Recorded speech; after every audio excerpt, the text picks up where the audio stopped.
So let's go ahead and get started. May the words of my mouth and the meditation of mine heart be acceptable in Yahweh's sight. He is our strength and our redeemer, and it is in his name, which is his authority, that we pray, praise, proclaim, project, and protect today's message. Aman. Welcome to everybody. Thank you for being with us one more again. Hola, mi nombre es Kofi. ¿Cómo está? Bonjour, je m'appelle Kofi. Ça va? Namaste, ni hao, osayu, I see you. Kamsamida, Akwaba, Itesen, Habari, Jambo, Mimi ni Kofi, Nina Faraku, Kutana Nwewe. We're thankful and grateful to have you guys on. Barak Allah Atsham Yachava, Tada, Yasta, Tada, everybody. Bavakasha as well. Bakwatav, Anai Kofi, Mashalam Khe.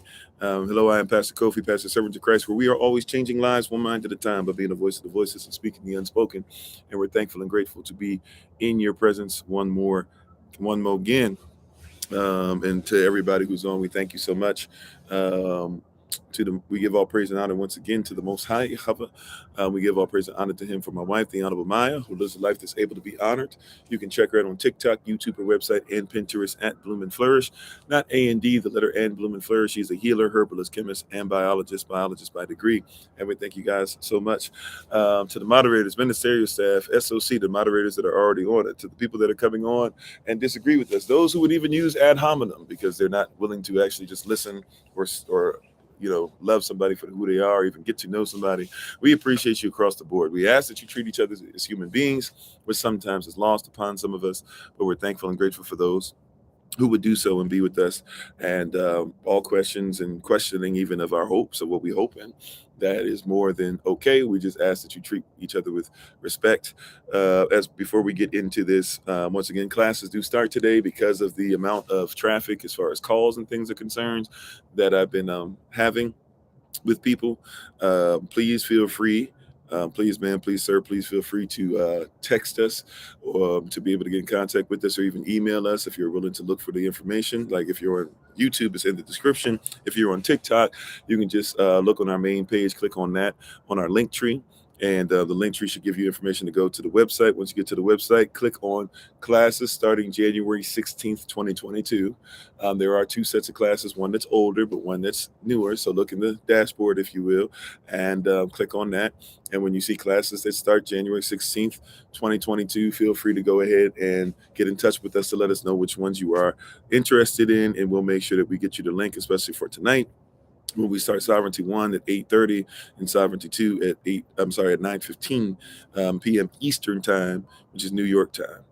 All right, so thank you very much. When did I become Islamic? I never have been Islamic, or actually, I take that back. I did study Islam for a while I was agnostic even, and I have great respect for people who follow the beliefs of Islam, as I have great respect for all the other human beings, but I have not said anything. Well, I take that back. There's a lot of similarities in language. So in my culture, in my tribes, we do have some of that. But anyways, today we're going to go into our Code Breaker series. And today we're going to talk about the code of the C's, not SEAS, but the letter C. Right? We're going to talk about some letter C. We've talked about these things before, but we're going to talk about them from the perspective of being code breakers. And so thank you to everybody who's on. So let's say hello to everybody before we get ready to come into this. Once again, Bakwatav to everybody on all platforms, no matter where you hear this or get this from. We appreciate you so very much for being on. How you doing, Minister Shante, Jeremy, Elion, Sister Nay. It's me, Tyler. How you doing? Big Brother Thomas, Sister Betty. Hello, is it Aman Deep? Aman Deep, I don't know how to be human, 1994.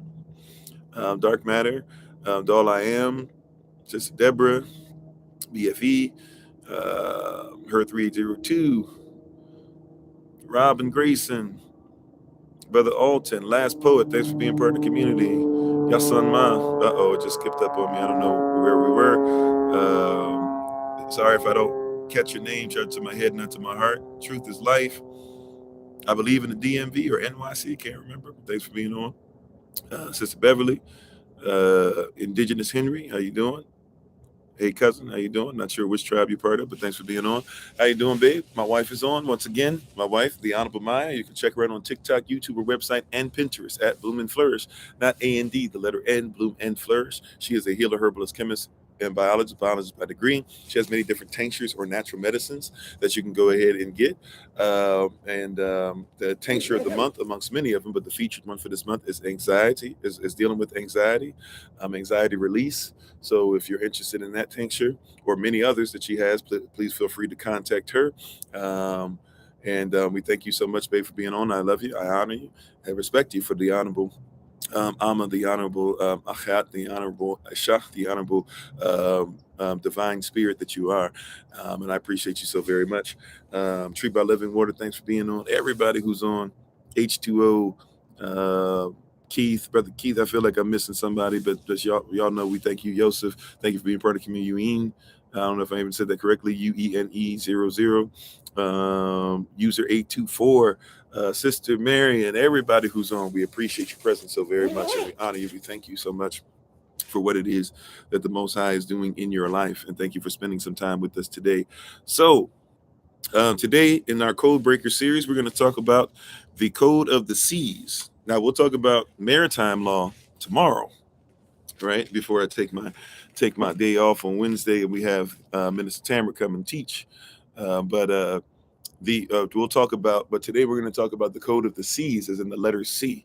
We have quite a few C's to get through. There's C's you guys have heard us talk about. We're going to talk about it in groups of 3, groups of 2, and groups of 1.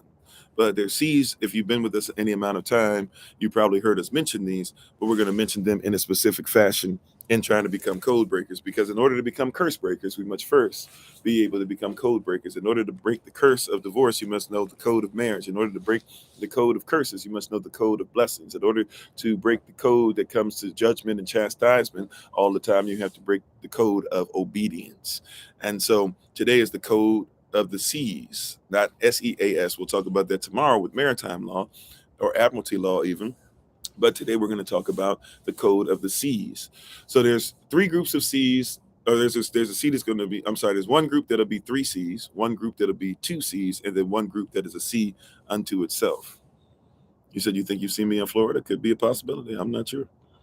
We do travel a lot. How you doing, Junior Hall? Thanks for being part of the community. Oh, thank you. Truth is life. May the warmth of the sun be there. Yeah, it is a little cold, but it's supposed to get up in temperature pretty quickly. So we're thankful and grateful for an opportunity to be before you again. So the group that has the 3 C's, once again, a lot of us are familiar with this, but the first group of C's, right, is going to be confidant, constituent, and comrade. So once again, the first group, which is 3 C's, is going to be confidant, constituent, and comrade. One more again, the first group of C's that we're going to talk about is what? Confidant, constituent, and then comrade. Right? So we have to know confidant, constituent, and comrade, or else we're going to miss a whole lot of stuff in here. Right? Confidant, constituent, and comrade, or else we're going to miss a whole lot of stuff in here. Once again, confidant, constituent, and comrade, or else we're going to miss a whole lot of stuff. Okay? So we want to make sure that we get that, right? And number 2, the second group is just 2 C's. And how you doing, Snap? Thanks for being on with us, right? The second C, thank you, Minister Tamara. An excellent word again, by the way, by Minister Tamara for the early rise of Bible study session. Aman, taking us through Jeremiah, taking us through Ecclesiasticus, taking us through the book of Matthew, getting us to realize the none, the 70, and all these different things, talking about what's necessary, right, to break the code. So those who were part of early rise of Bible study session, or those who are part of Patreon Kingdom, you can feel free to look at there. We also have it posted on YouTube as well. So feel free to catch up on that. Right. But we have the confidant, constituent, and comrade. All right, that's 3. That's the first group. The second group is going to be, the second group of C's is going to be competence and confidence. Or if you want to put confidence first, then competence. Either way, they have to go together. Competence and confidence. Second group of C's is confidence and competence. All right. We're talking about the code of the C's, the letter C, right? We'll talk about the C's as far as maritime law tomorrow. But the second group is going to be just two C's, confidence and incompetence, or competence and confidence. And then thirdly, the last C, which is a group of C's, which is just one C all to itself. The third C is going to be constitution. If we're going to be code breakers, we have to know three groups of C's, right? First group is three C's: confidant, constituent, comrade. The next group is two C's: competence and confidence. The last C is constitution. Hallelujah. How you doing, Sister Denise? Right. The last one is constitution. Shalom. How you doing, Elions? Right. So we want to make sure we get all those. And how you doing, Butterfly? Thanks for being on. Right. So we want to make sure that we get those group of C's. Those group of C's. So the first group, once again, is three C's: confidant, constituent, comrade. The next group we're going to go to is two C's: competence and confidence. And then the last C, which is a group just with one C within itself, is constitution. And then for those that are on Patreon, as soon as we finish this, we'll actually upload something that's just for you guys, where you get a bonus C that we'll talk about as well.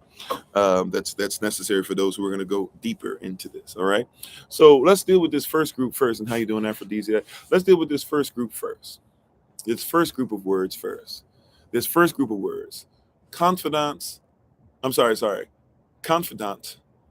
constituent, and comrade. Confidant, constituent, and comrade. Shalom, Sister Irena, how you doing? See, this first group is extremely important and extremely vital and extremely necessary. Why is this extremely important and necessary for us? Well, because many of us try to make all three in one, or don't realize that people go into a place that they're supposed to be in. A confidant is somebody that's for you.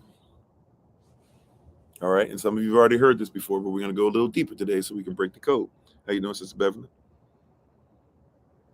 A confidant gives you something that's for you. And those who are on YouTube, thank you so much. If this is your first time with us or whatever, or even if it's not, please feel free to like this video, share this video. If you haven't done so already, please feel free to subscribe, and then even hit the notification tab. So when we come up again, you can be able to join us again if you like what you hear. Right? I'm talking too much. Break the code. Okay, Sister Betty. Well, Sister Betty, if you don't like what we're going into, not our Sister Betty, but I guess whoever this Sister Betty is coming on, you can feel free to go ahead and check out the rest of the stuff on YouTube, the playlist that's dealing with code breakers, and then you can catch up. But if you like to listen long enough for us to get into it, you can feel free. Right? But this is for family. This is for those who want to hear. And if we don't do it the way you want or whatever, to itching ears, then you can feel free to go somewhere else who'll get you something better. Because that's what we're talking about today. See, a confidant is somebody who's for you, but somebody who comes on who's a constituent. They're not for you, but they're for what you are for. In other words, they are not worried about what you need, but a constituent is worried about getting to what you're trying to get to. And if they can find somebody to get them there faster, or get them there where they want to be, or do whatever, right, they will actually leave you or start talking bad about you doing whatever, because they were never for you. They were never a confidant, but they were what? A constituent. A constituent is for what you're for. They are not for you. Thank you for being on, Sister Elizabeth, and thank you for the love. We appreciate it. Right, but then you have confidants. Confidants are for you. Constituents are for what you are for. But then we have comrades, and the sister who was on, she might be even to be a comrade. See, comrades are against what you are against. They don't really care about you, and they really don't care about what you're for ultimately. But they have a common enemy, and so they will come together with you to defeat the common enemy. But once that enemy has been defeated, they're okay with leaving you where you stay. And how you doing, doll? I am.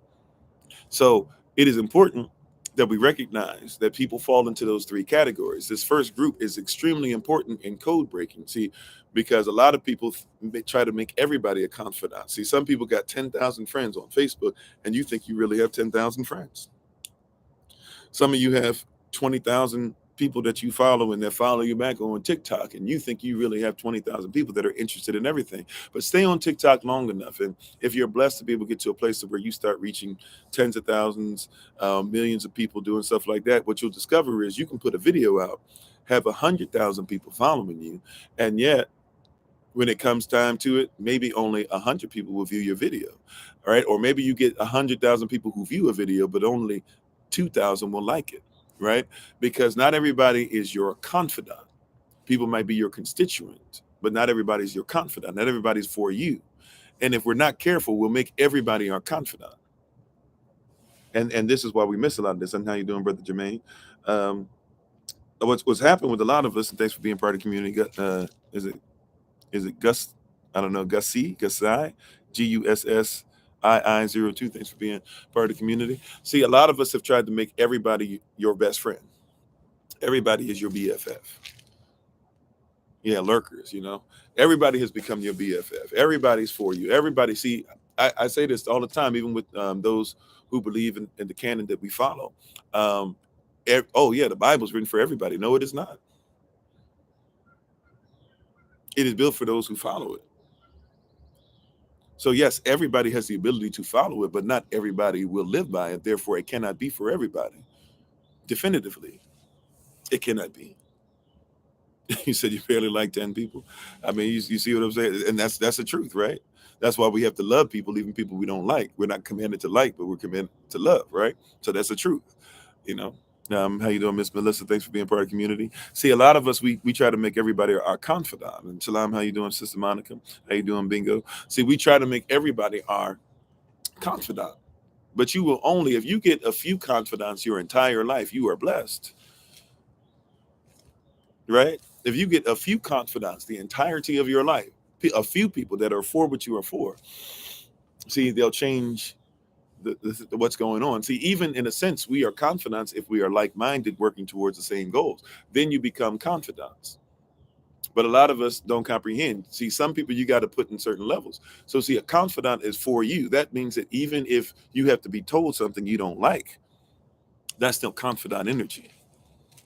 See, if you want somebody to keep that same confidant energy, they might have to tell you something about yourself that needs to change for you to be able to make sure that your community or that your family or that yourself is even in a greater position to where you are. Right? So you want that confidant energy. I tell people I can't be everybody's confidant. I talk to hundreds of people, reach tens of thousands. Sometimes with certain videos might reach millions. There's no way I can be a confidant to millions, but I can give you confidant energy. Of course, Angie once a right? See, I can't give everybody when I'm on the phone with you and you ask me a question, or when we're doing our classes and you attentive there, when we're doing these live sessions every rising, when you're a member of my family, I can give you confidant energy, but I can't be everybody's confidant. How you doing, cream _81, right? I can't be everybody's confidant, and we put wild expectations on ourselves and wild expectations on others. You meet somebody, you know them for 5 minutes, and they don't act like a confidant. They're not supposed to. How can they be for you? And they just met you, but they can give you confidant energy. See, in the time that we talk, I can give you stuff that's for you. I want you to be your best. I want you to be your greatest. How you doing, Remnant? I want to make sure that I give you everything that I can to make yourself successful. But if I only got 5 minutes and I might not ever see you again, I can at least give you confidant energy. How you doing, Drea? And Grand Rise and JC, right? How you doing, Saul? Confidant is different than constituent or comrade. Once again, a confidant is for you. A constituent is for what you are for. A comrade is against what you are against. And we make the mistake of believing that everybody wants to be for you. See, you vote for people because you believe when you vote for them, you believe they're for you. I know they're both of them, but I'm gonna vote for this. I know both of them are evil, Republicans and Democrats and all this, and I know, but I'm voting for the lesser of two evils. That means that you still recognize you're not voting for a confidant. You see how that works? Like, you have to realize that you're not voting for somebody that's for you. None of them are going to knock on your door and say, hey, how can I make sure I serve you? None of them are calling you up directly and saying, hey, I'd like for our families to meet up because I'd like for my children to be influenced by your children. None of them are saying, hey, can you give me something I can use in the speech? Because, people in the D are dealing with stuff. So I'm going to call Brother Alton up. I'm going to call Big Brother Thomas. I'm going to call Eugene. I'm going to call people on the outskirts, but basically in the D, like Sir Stephen. I'm going to call y'all up and I'm going to make sure, hey, how are things going over there? They're not going to do that. They're not for you. And they don't even show up in your community till it's time to get a vote. Then they promise things to your community. And then as soon as they're finished, what do? They say, we're going to go ahead and not honor what it is that we said. See, because they were never confidants. And if you were for getting them in, they became a constituent to a certain degree. And maybe even they don't like something that's happening in your community. So they might be a comrade. They might be against what you're against, but they were never for you. Oh, Yashda, how many people keep saying that they are into this book, this law, this covenant that we're in, but they are not for what you are for.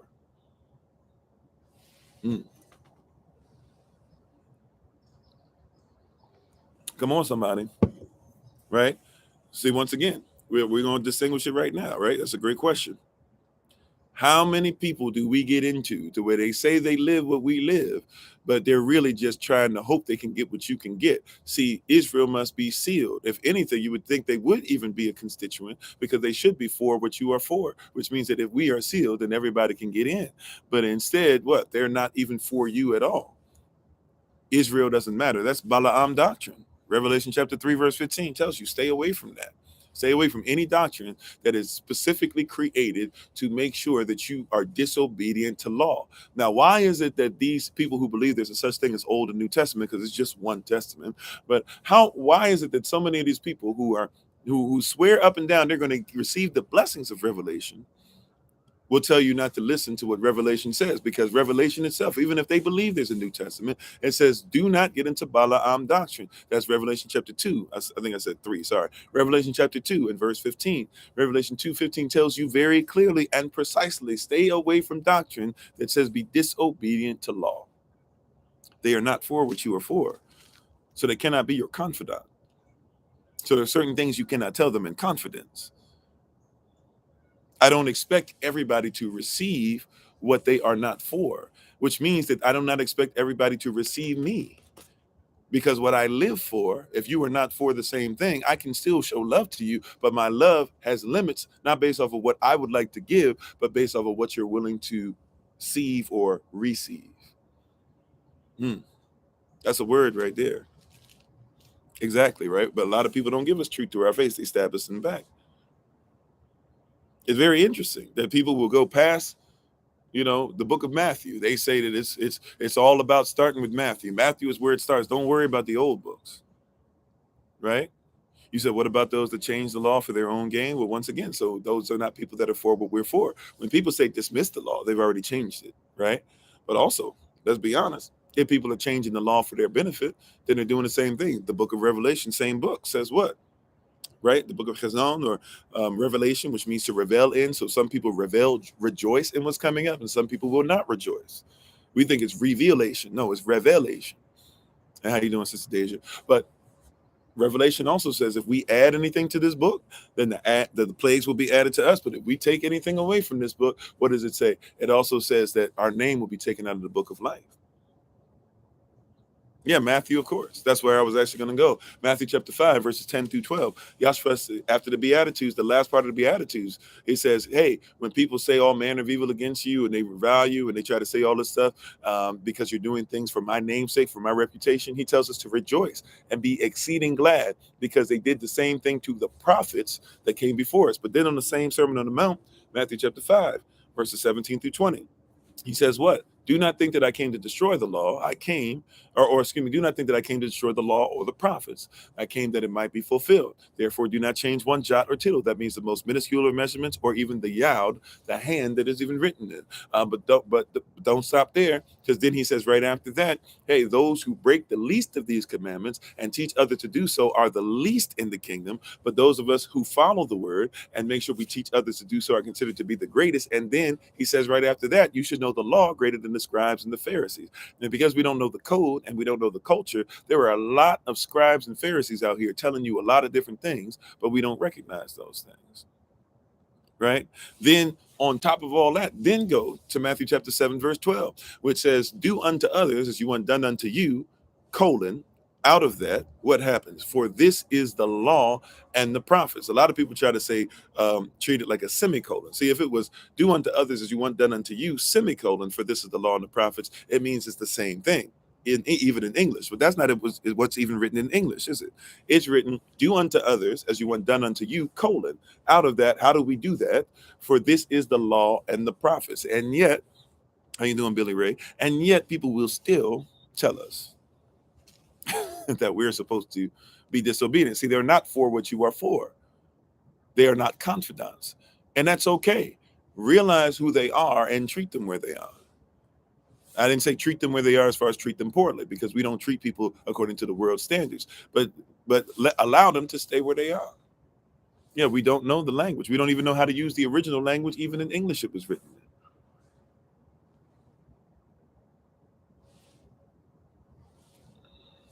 Right? We don't know. We don't know what's going on. We don't know what's going on. We don't know what's happening. We have not put in. Right? We're not aware of how this stuff works. How you doing, Yashir? Thanks for being on. Yeah, praise Yah for him not even treating us where we are. One time we were constituents, and one time we were comrades, and one time we didn't even know what this stuff meant or if it was important to know. And so they have an opportunity, but they're not confidants until they're willing to do the same thing that you are willing to do.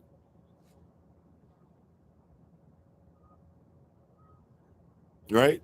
We don't have people teaching our own. See, how do these babies, that's a great, see, K through 12, how do these babies learn about themselves if nobody's their confidant when they're teaching them, or at least doesn't have confidant energy? How do we teach somebody about the word of Yah, but yet they have no confidant energy? Praise Yah.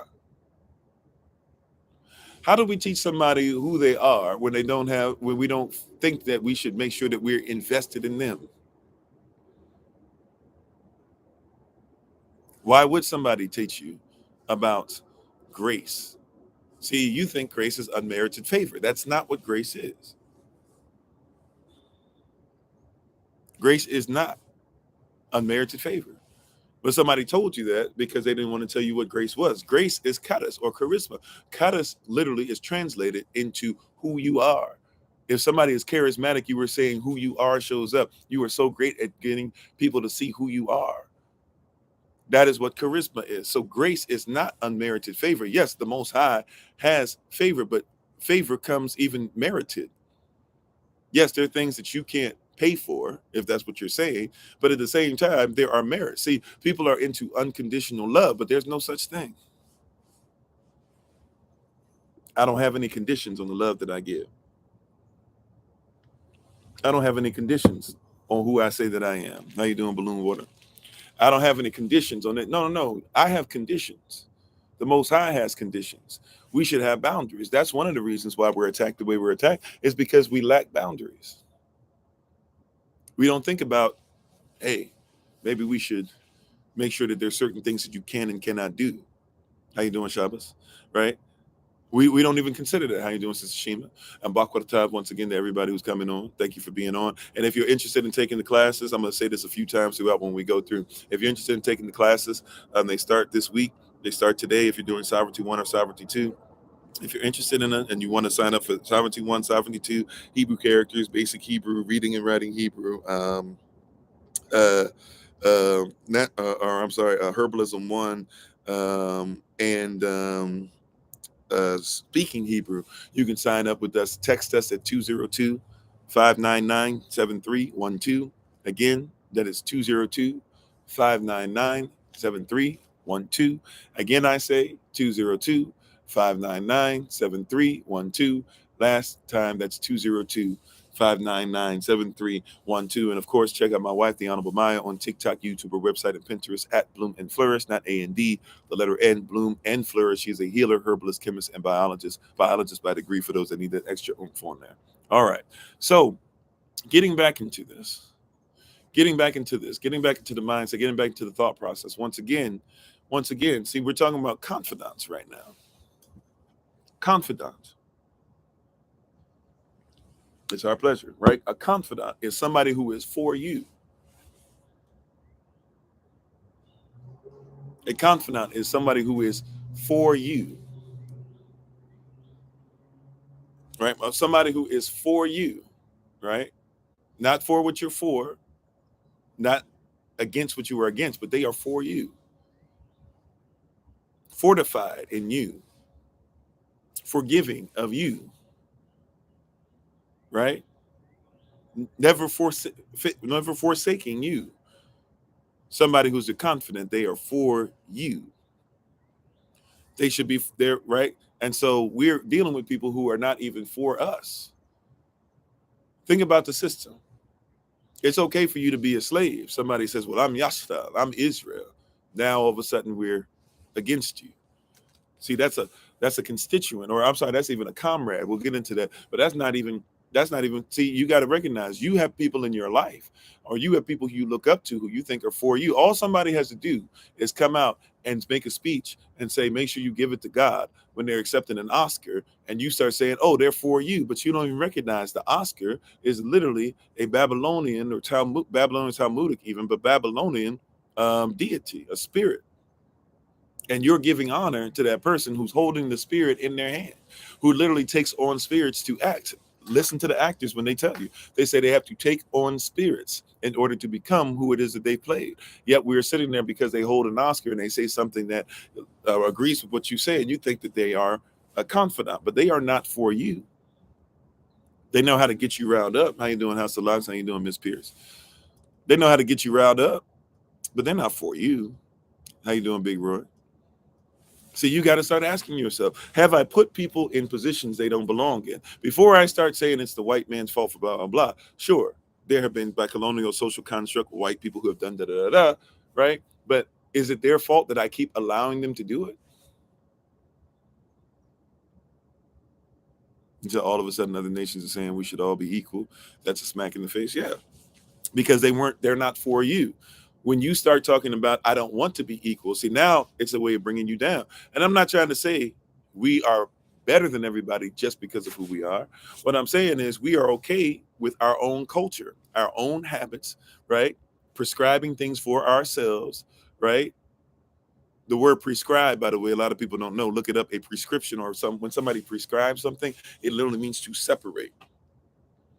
If somebody was in Rome, right, look up the triumvirate, or even look up the second triumvirate. I don't know what they call. I don't remember off the top of my head what they call the second triumvirate. But look up when you have a triumvirate that comes together. When you had, let's say, Caesar, and I can't remember the other name of the other two the big three, but they came together and they said, okay, we'll make a deal. And when they come together, they do something called prescribing. When they prescribe something, they say, hey, when we come into this group, we want you to go ahead and get rid of this person because this person's a threat to us. They say, well, you got to get rid of this person. And then they say, okay, cool, y'all can get rid of them. I'm in agreement. And if y'all both will get rid of this person for me, right? And they prescribe. It's the same thing that happens in Congress, by the way. See, we're talking about code breaking again today. See, and it's the same thing that happens in Congress. If we keep it a buck, if we want to keep it 100, same thing that happens in Congress. And forgive me for all this movement real quick, if you're on TikTok. But see, the same thing that happens in Congress. If they're going to make a law, if they're going to make a ruling, if they're going to say this is what we're going to do now, what do? They say, okay, I'll sign off on this, but you're going to have to make sure that you do this for me. Somebody says, okay, cool, well, we'll sign off on that too, but you got to make sure you do this. And that's how it goes. And they keep saying the same thing over and over again until they come into agreement. Right? They keep doing that same thing over and over again until they come into an agreement. They are prescribing something. We think that a prescription means that, oh, somebody gave you some medicine. No, to prescribe something is saying they're separating you from something.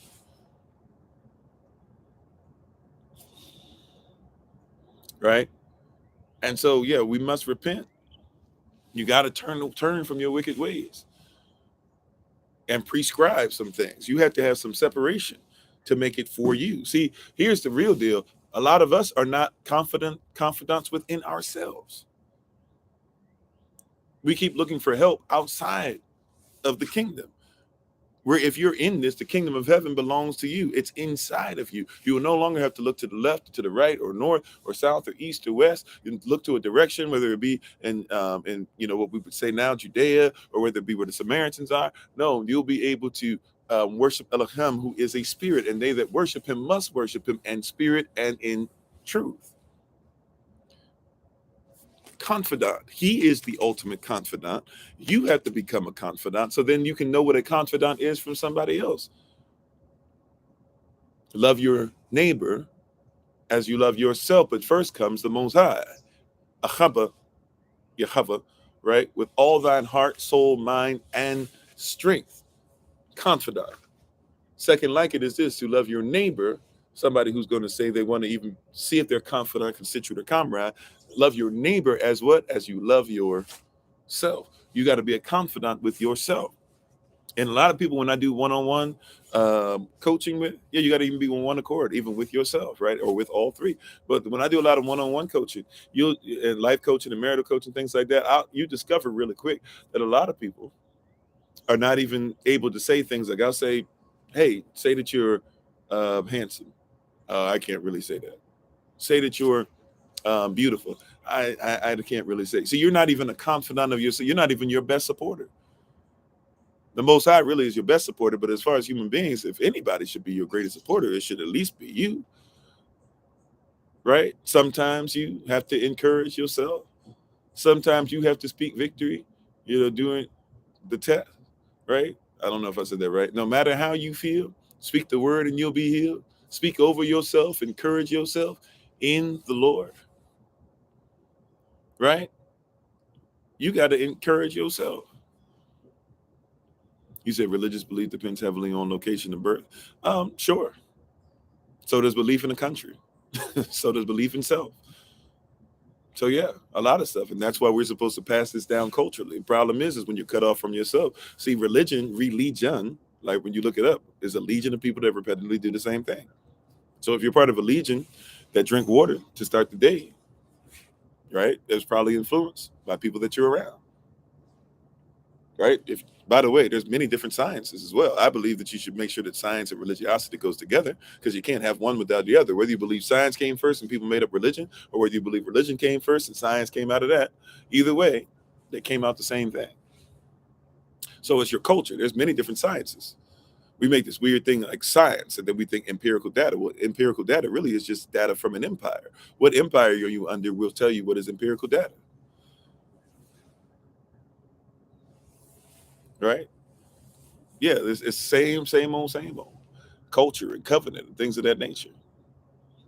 Right? We're not in a place where we're even seeing what's going on.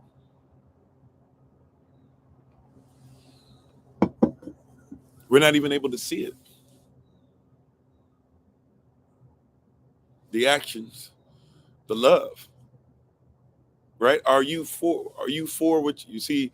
Are you for you? Are you for you? Before we talk about everybody else, are you for you? Are you for you? See, people are going to go, you got to come to this is what it is, and I've proven this, and my theory is better, and blah, blah. Are you for you? See, people who can't even start off with saying hello, you guys see this on live often. If somebody comes on, you're wrong, and hounding them across the board, I've already apologetically, like I've counted you out because you're not even willing to address me as a human being. Are you for you? You said is the Big Bang Theory, which, by the way, I know it wasn't originally called the Big Bang, but you're saying is the Big Bang Theory just science presenting the creation story? No, I mean it's what's interesting about the Big Bang Theory, just like it's the same thing about atoms. See, once again, constituents, right? We don't have confidant. We don't have confidant energy. A lot of people are not even for what they're for because they don't even know where it came from. Like it would surprise a lot of people if I were to tell you that the Big Bang comes from Gaia. Just like the atom came from Greek religion. Like there are smaller things in the atom, but they were part of the Greek religion. And one of their priests, basically, and one of their teachers basically taught that an atom is the smallest thing the body can be made out of. So when somebody finally found something as small as an atom, they simply were using the same language as somebody else. See, it's culture, it's code.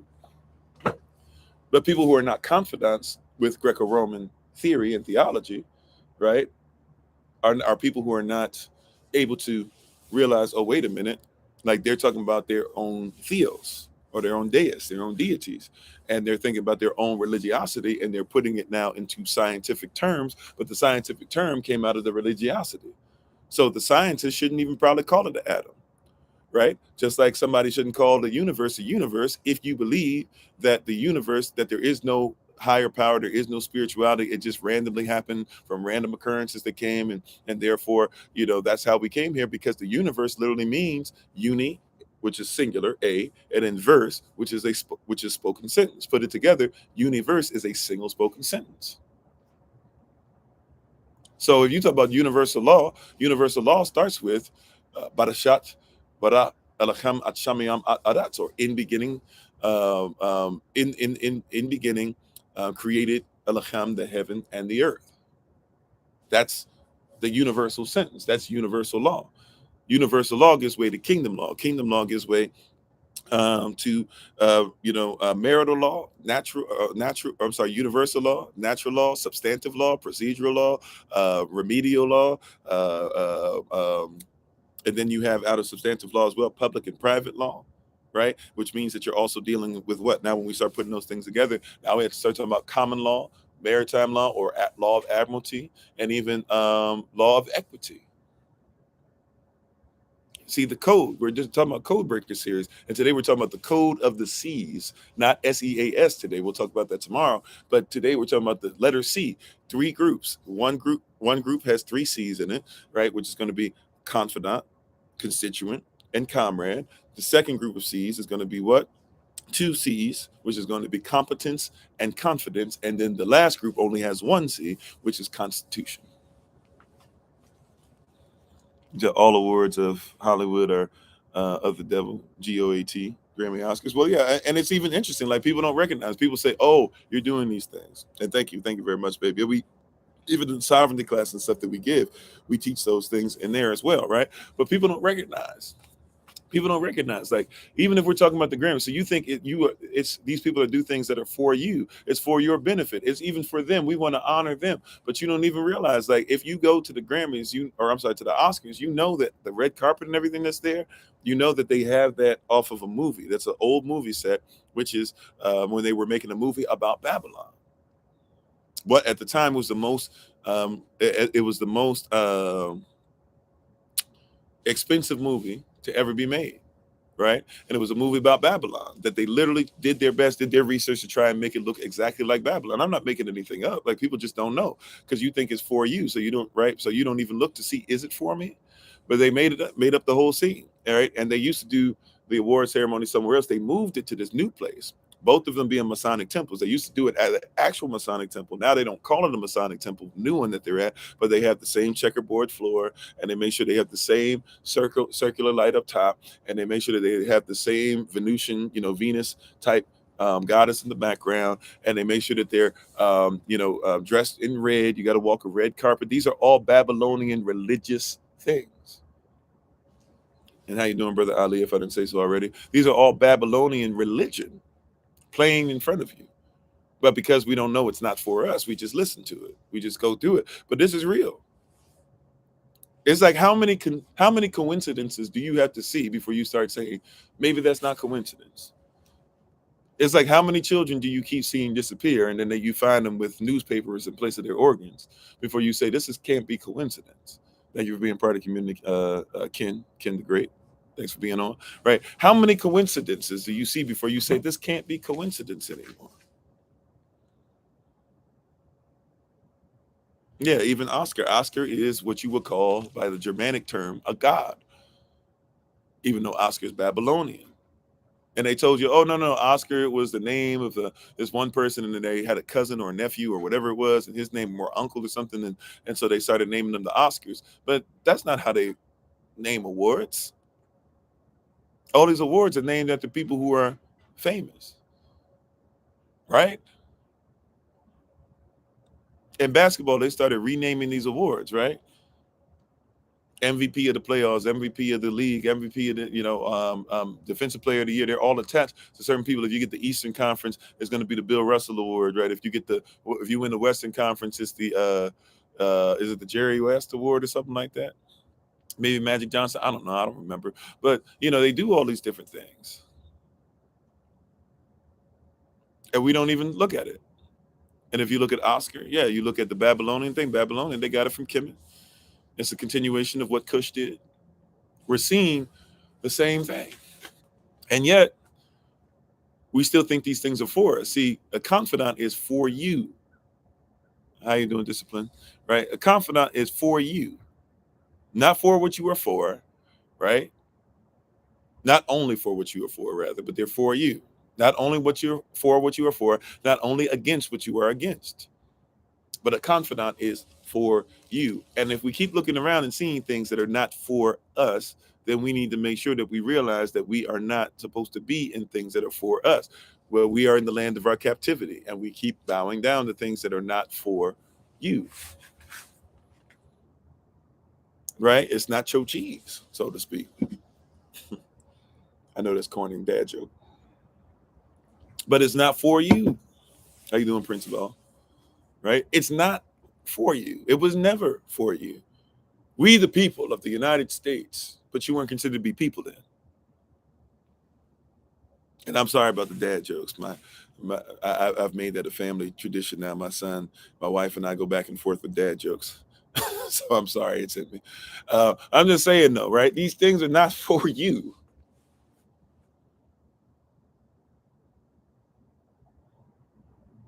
Right? A confidant is for you. A constituent is for what you are for only. And a comrade is against what you are against.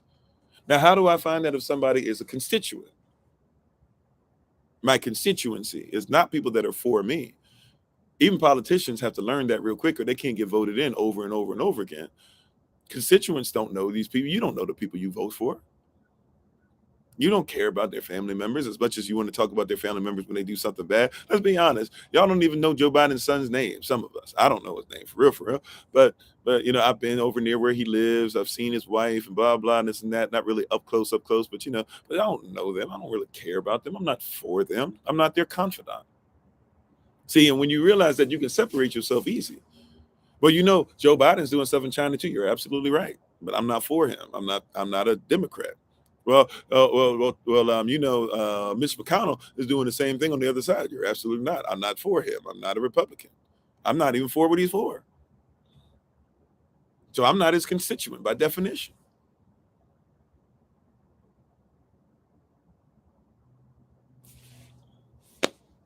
I can't, we have this weird thing. It's like we're trying to get into this stuff. People want you to fight for something that you're not even for. I'm not his constituent. Yeah, well, I'm from both, actually. My grandmother, she's Swiss, so she's from West Africa, and also she made her way through in Jamaica. So that's where that name comes from, out of that lineage. So I'm both, right? So like it's something where, and it's not just Ghanaian either. Even it happens in Nigeria and other places around as well, right? And it's actually even with Yashtel, you'll see a lot of Kofis or Kofs, right? So yeah, you're right on it. But see, we're thinking this stuff is for us. See, that's not for me. I can separate myself easily. First of all, internally, spiritually, mentally, psychologically, it's easy for me to not have to say, oh yeah, well. It's easy for me to say I don't really dig. I'm not saying you can't wear the suit and tie. I'm talking about me personally. I don't worry about the suit and tie. You know why? Because I don't have to be part of a corporation. And if anything, I'll become my own corporation or make my own corporation. You can easily do it through law. How you doing, Urban Royalty? Thanks for being on. And please check out Urban Royalty and what she's doing. Please check out Minister Tamara and what she's doing as well. Tamara Yacht on here. If you want, go ahead and follow them or become part of their community on TikTok as well. Also, once again, please take time out to check my wife out, the Honorable Maya, on TikTok, YouTube, or website, and Pinterest at Bloom and Flourish, not A&D, the letter N, Bloom and Flourish. She's a healer, herbalist, chemist, and biologist by degree. And if you're interested in classes that we're having starting this week, because I've been getting a lot of people interested, but I've just been dealing with so many calls, I haven't been able to talk to people like I normally like to. So if you'd like to participate in our classes, feel free. You just text us at 202 202-599-7312. Again, that's 202-599-7312. Again, I say 202-599-7312. Last time, that's 202-599-7312. Monday is going to be Sovereignty 1 and Sovereignty 2. Tuesdays is going to be Hebrew characters. Wednesday is going to be basic Hebrew. Thursday is going to be reading and writing Hebrew. Friday is going to be herbalism 1, and Saturdays are going to be speaking Hebrew. I'm out. Alrighty. So we thank you guys, and thanks, babe, for putting that on there. Oh, thank you too, Elion. Appreciate it. So once again, constituents. And how you doing, Soraya? How you doing? So constituents are for you, but not, I'm sorry, confidants are for you, but constituents, they are not for you. They are for what you are for. And if you're not careful, you will make the mistake of believing that both are one and the same. If you are not careful, you will think that somebody that is for what you are for is somebody that's for you. Now, somebody says, what's the difference? Right? I've been hanging out with this person for 10 years and we get along and everything's cool and blah, blah. This has to be my confidant. That's my boy. That's my sis. That's my BFF. Right? Okay, let me show you the difference. Watch this. You ever had somebody come over your house? And this is what they say. They're telling you. And Maya Angelou tells us, when somebody tells you who they are, believe them the first time, but we're not trained to speak in this code. So watch this. They come over your house. They start saying things to you like this. Man, you know what? I always love it. I always love it when I come over here.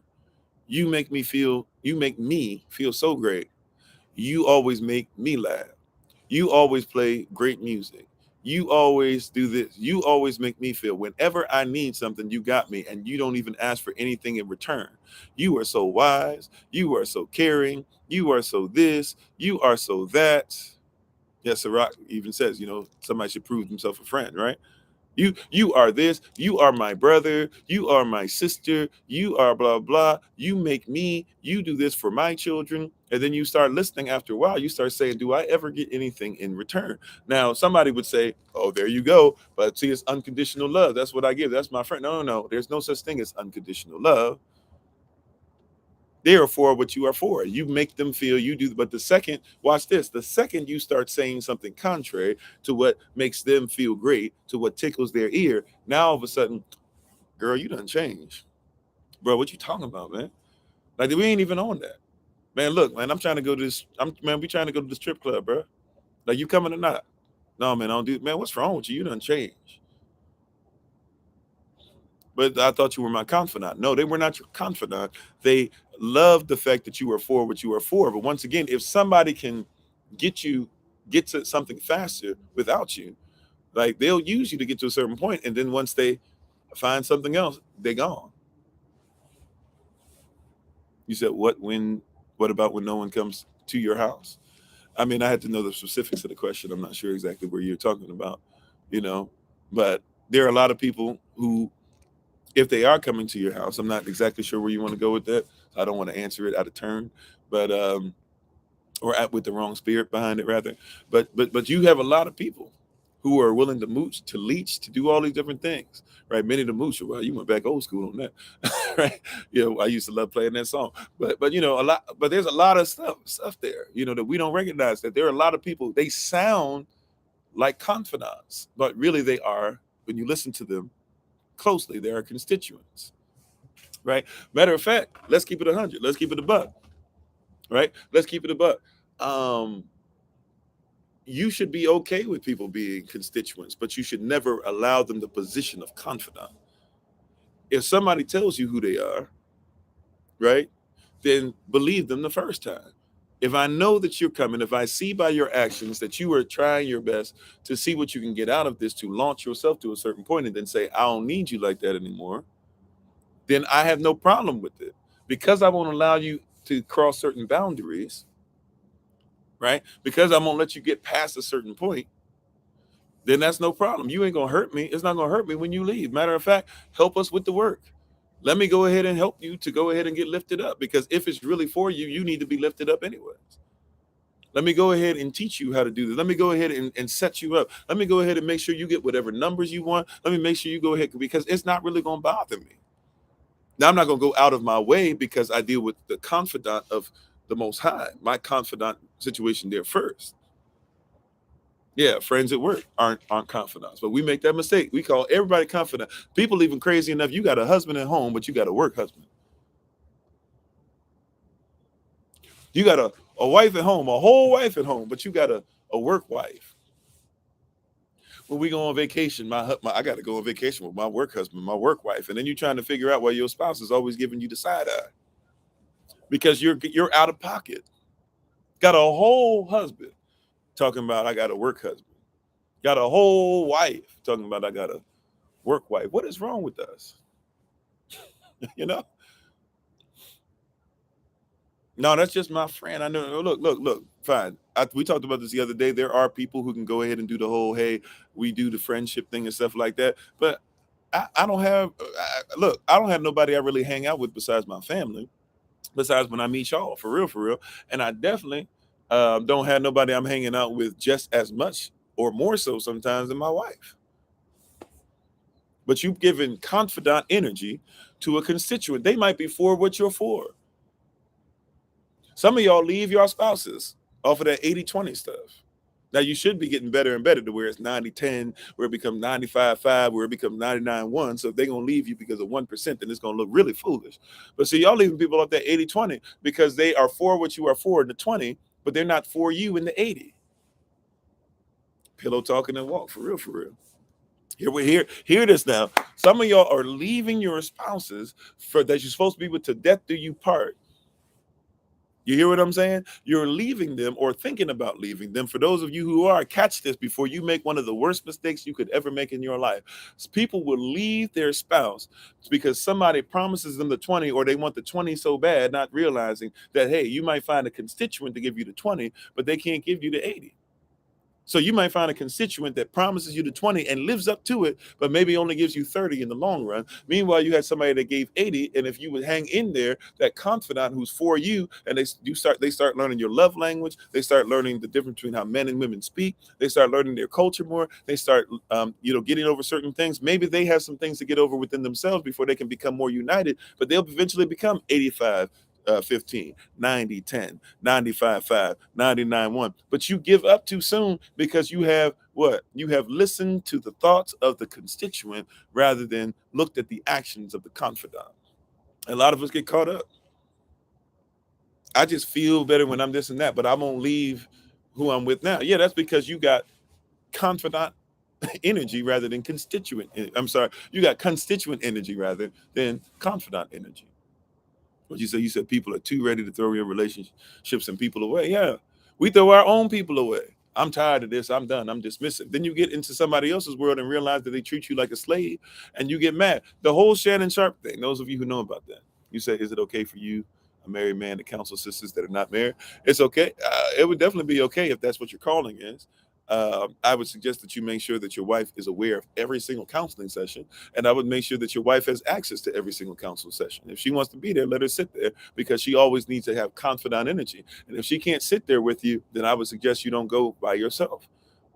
I would suggest if you are going to go and your wife can't go, that she better find somebody, a male, right, who she trusts to be able to go with you. I would suggest that because you want to make sure you got confidant energy rather than constituent energy. See, because being around it long enough and by yourself, even if that's not your intent, we always want to have that het, that protection. See, the het protection is tet wisdom. You better make sure, right, that there's something there to where, hey, look, protection was there when I travel. Right, it's very rare that I'm gonna travel somewhere, especially nowadays, especially for the last 4 or 5 years or so. But or maybe about 4 years or so. Especially, it's very rare I'm going to travel anywhere by myself. When y'all met me, when we were traveling across the country and everything, everywhere I went, my family was with me, right? Because it's a wall of protection. Every time I have a call with you guys, when I put it on my calendar, when I say, cool, I'm going to call y'all back, or we're going to set up a call, we're going to talk first time, this, that, whatever. Guess what? It don't matter what it's about. If it's a last minute thing, sometimes while we're talking, I'm going to let my wife know I'm talking to so-and-so. Some of y'all be like, oh, well, you whipped this and that. Fine, call me whipped. But I'm a confidant, right? Right? Y'all so busy being constituents. I'm not whipped. Okay, you go ahead and let that little bit of area get up in yours. Not up in here. Every call that I have, I promise you, my wife knows about it. She might even listen in from time to time. That's why I tell people straight up, like, hey, if we do this coaching, my wife might know this or that or whatever, because I can't hold certain things from her. There's certain things out of respect, and even like when she does her stuff, patient, what is it, patient healer, confidentiality and stuff like that, that I'm not supposed to know, sure. But there's not going to be a lot of stuff that I'm going to do that she's not aware of. Because whatever I do, she does anyways, just by the fact that we are one.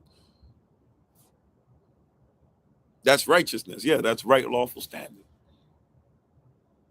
Yeah, there you go. Same thing, right? Like if when we're in the military, when I was in boot camp, I was a yeoman for my unit in boot camp. And so even in boot camp, I had to I would counsel, I would coach people, including they knew that I had background to be able to coach people. So a couple times, my female RDC, same thing as the drill instructor or the drill sergeant, she would be like, I can't reach this person. So she would bring me into the office or whatever, and she would be right there, and we'd be talking back and forth, and I could talk to somebody about their problems, what they were going through.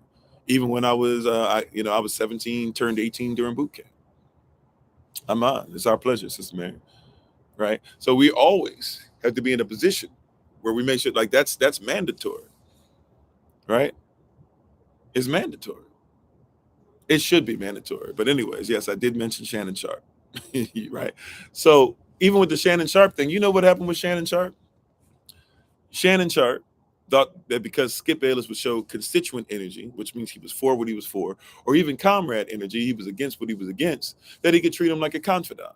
And Shannon did a lot. Skip would do a lot of stuff for years now. He's been doing a lot of stuff that crosses the line. He was doing it with Stephen A. Smith. He was doing it with Jalen Rose. He was doing it with Rob Parker. He was doing it with who's the sister? Both of the sisters actually, Carrie Champion, but the sister before her, Jamel Hill. He was doing it with everybody who came on the show.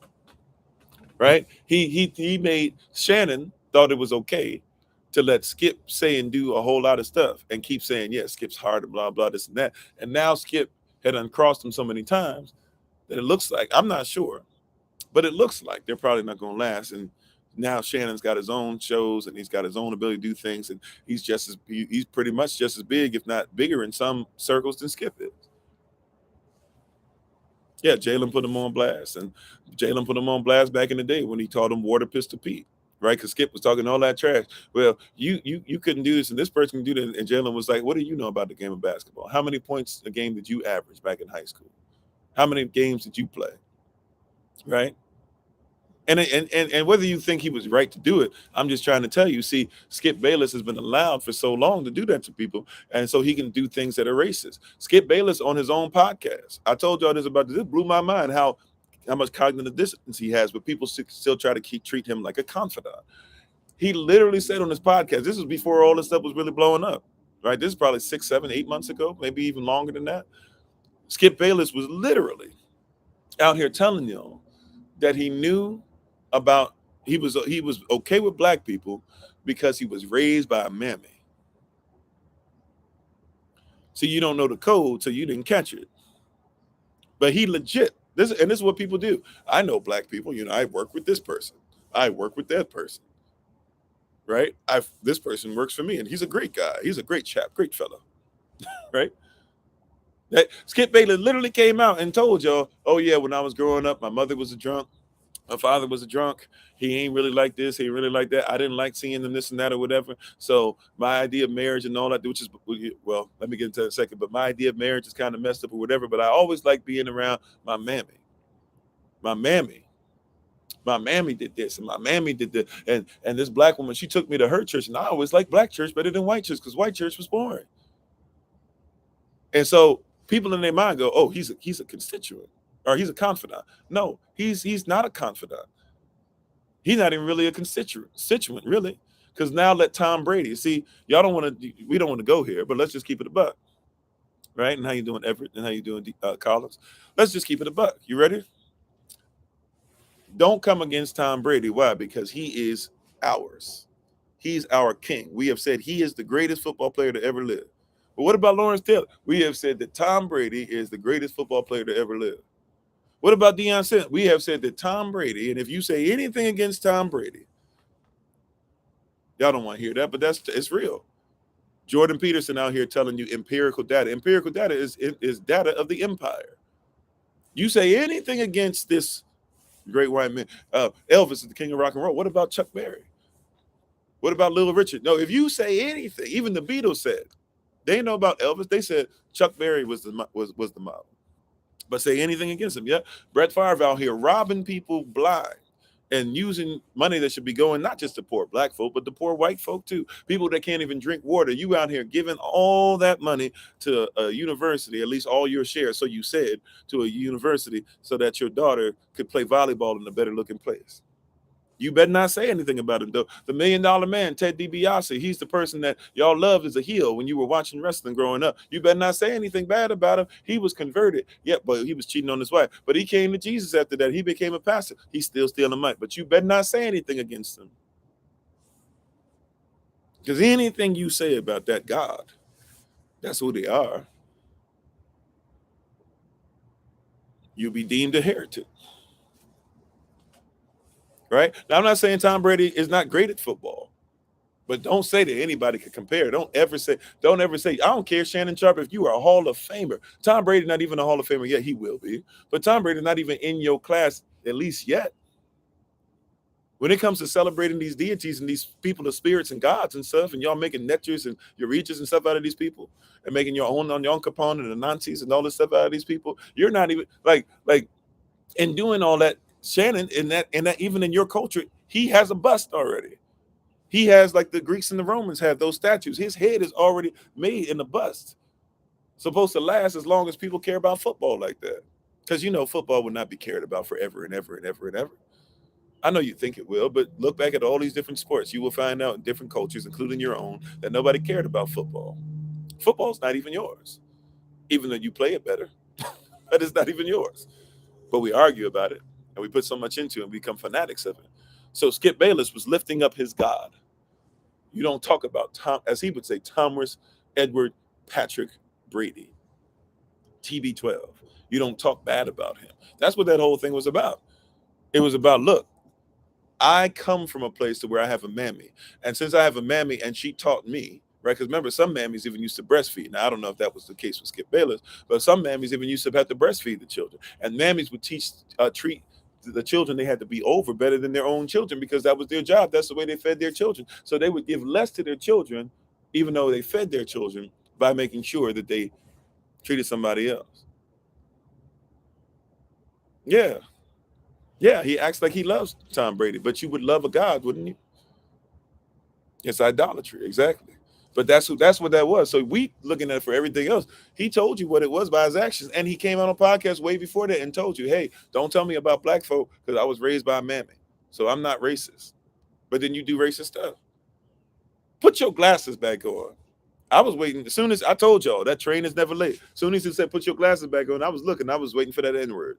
I was like, "Oh, I know the code." He didn't say it, but he said it. I was waiting, though. I was waiting for him to verbally say it. Put your glasses back. What are you doing? Put your glasses back on. And Shannon was heated, but I knew he wasn't going to jump over the table. He was heated because he went to another octave. Shannon was talking down here, and also he said, "Wait a minute." When he said that, I said, "Oh." I said, "Shannon about to." I was like, "Shannon want to go ahead," but Shannon, no, you don't hit massa.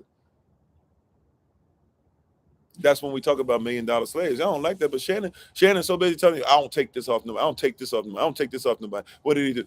Go ahead, Skip. Go ahead, because he had to sit there. You got to take it. That's the system you're in. He was hurt, and he was heated. If I had made Shannon Sharp upset like that, Shannon Sharp would have beat the brakes off. You know what I'm saying? If I had made Shannon Sharp like that, he would have beat the brakes off me but I don't sign his check. And Malcolm X taught us, when you have to go to your enemy looking for a job, you're in bad shape. And then Skip Bayless lied to y'all after that. See, you think about that confidence. Skip Bayless lied to y'all after he Shannon said, "Hey, you know what? I wish he hadn't made the tweet." Blah blah. Skip starts trying to interrupt him and all that stuff. And Shannon's like, "Well, obviously you had to make an apology because the boss said so." No, I didn't have to make any apology. This and that because Skip thinks that we can't read, which, by the way, a lot of us don't. That's how they get away with it. But Skip, clearly, if you go and read some articles and read the statement from FS1, they made Skip Bayless apologize. Shannon didn't show up for work. He was probably talking about, I don't know if I want to come in and work with them anymore. And literally, like, Skip Bayless did the next show by himself. We know what happened. We know what time it is. But Shannon can't even tell you that. Because FS1 said, okay, get yourself together. We know he was wrong, right? But at the end of the day, if you're going to work for us, you're not going to say anything about it. Yeah, and Skip Bayless, you're right. Even Skip Bayless said it. But then came out when Shannon was saying on the show, and he was like, nobody made me say anything. Skip, we know you had to say it. And that's why, once again, you got to realize you were dealing with somebody, Shannon, you made Skip a confidant. You and Skip up there on TV talking about how you're not great at relationships, and Skip's trying to teach you about relationships. And I meant to say that earlier before we get back into the comrade thing and its first group of C's. I'm talking about the code of C's today, by the way, not SEAS. We'll talk about that tomorrow with maritime law, but today we're talking about the code of C's, the letter C. And in this first group of C's, we're talking about confidant, constituent, and comrade. And so you messed up, Shannon, right? Listen to even this guy about relationships. Have you ever thought about this? Have you ever thought about this? That Skip Bayless, do you know Skip Bayless' relationship? His wife, Ernestine, for those of you who watch him, if you're not aware of it, let me explain how Skip Bayless views relationships. Yeah, that high octave, right? That means somebody about to hit you, right? They about to steal on you. You know, I know what that high octave is. If I hear a brother and he ain't talking like this, but he talking like, what you made, bro? I'm like, oh, like either I need to stop something or I need to go ahead and take cover because it's about the I need to gauge the situation real quick, right? But watch this. Watch this. And no, I don't know about The Last of Us. I've heard of it. I don't think I've seen it. But once again, so watch this. Skip Bayless, he was always dating women. Now remember, he came out of an alcoholic situation. So let's be empathetic. I can even be empathetic towards somebody who's not for us. I can still empathize and have the ability to be able to look through their lens and their prism, even though it might not be for me. I can still look at it, right? Skip Bayless came from an alcoholic mom and an alcoholic daddy. And he's up here trying to tell you that he's the perfect thing, right? Because he came out of it in his mind. He came out of it. He's messed up relationships with the Cowboys organization. Troy Aikman wanted to beat his tail because he was trying to tell y'all that Troy Aikman was gay and he wasn't, right? Skip Bayless will do whatever he can to be able to make some money off of stuff. He knows how to troll. He's been doing this for a long time. But Skip Bayless, when he met his wife Ernestine, he told her the same thing he'd been telling women. He said, "I'd be upfront and outright." He thinks this is righteous. He said, "I told every woman that I got with that I don't want children." Which, by the way, to each their own. I think if you get married, you should be willing to be fruitful and multiply. But nevertheless, right? Like to each their own. That's your marriage. But the problem comes into he would tell them, and he told Ernestine that my job, my career comes first. So you will never be before my career. You'll never even be equal to my career. That's just who I am. In other words, where I come from, we mistreat women. Where I come from, this is patriarchy or bust. Now, I'll treat you nice and everything. I'll get you stuff. I'll listen to you. I'll try to be better. But it's only going to be to a certain extent. Because when the game comes on, if I want to watch football and basketball and baseball and all this stuff for 5 hours a day after being at work, 8 hours a day and all that stuff or whatever, you're just going to have to get what you get. And so he said, I love Ernestine for that, but do you really love her? But that same dude is going to be on there, and Shannon, you let him be your confidant, not thinking about what was going on in his head. You will talk to him about relationships. Why? Because he got a ring on somebody's finger. But he don't treat it like nothing. Oh, the code of the C's is mandatory that we know what's going on. So you have in this first group of C's, you have confidants, they are for you. You have constituents, they are for what you are for. And then we have comrades. Comrades are different. They are against what you are against. See, a confidant is for you, so they'll automatically be for you and be for what you're for and be against what you're against. A constituent is for what you're for. If I can get there some other way, I'll use you until I can get there, and then I'm out. Right? Allow them to be that. Don't get upset. Don't get frustrated. Don't make sure that you have to tell everybody all your business. Just let them be who they are. They will show themselves who they are. Right? So a confidant's for you. A constituent is for what you are for. But a comrade How you doing, Sister Rocky? A comrade, they are against what you are against. And see, once again, you can confuse them for constituents, or you can even confuse them for comrades. I'm sorry, you can confuse a comrade for a constituent or a confidant, right? If you're not careful. Thank you. I appreciate the compliment. If you're not careful, you will assume that a comrade is the same as a constituent. You will think that a comrade is the same as a confidant. I've said it before. I'll say it again. I started saying it before it happened. When everything started happening with Trump, I told y'all, be careful who you start siding with, because a lot of y'all are against Trump. And I'm not a Republican Democrat. I can care less. I was seeing what was happening, though. There were Republicans that started siding with Democrats. There were people who always disagreed and started siding with one another. And I kept telling people, I kept saying it. I even started calling some people and being like, yo, be careful who you're being with. Be careful what side you're taking. You guys are just against Trump, but you're not with each other. And when you guys get rid of him, or when he finishes his term or his terms in office, whatever it's going to be, y'all are going to start wilding out and hurting each other. And oh no, you just know we coming together. We needed him to bring us together. Dave Chappelle told y'all, oh yeah, I think this is gonna be the mother effer that brings us all together. By the hate of this mother effer, we gonna all up. Y'all remember he said that,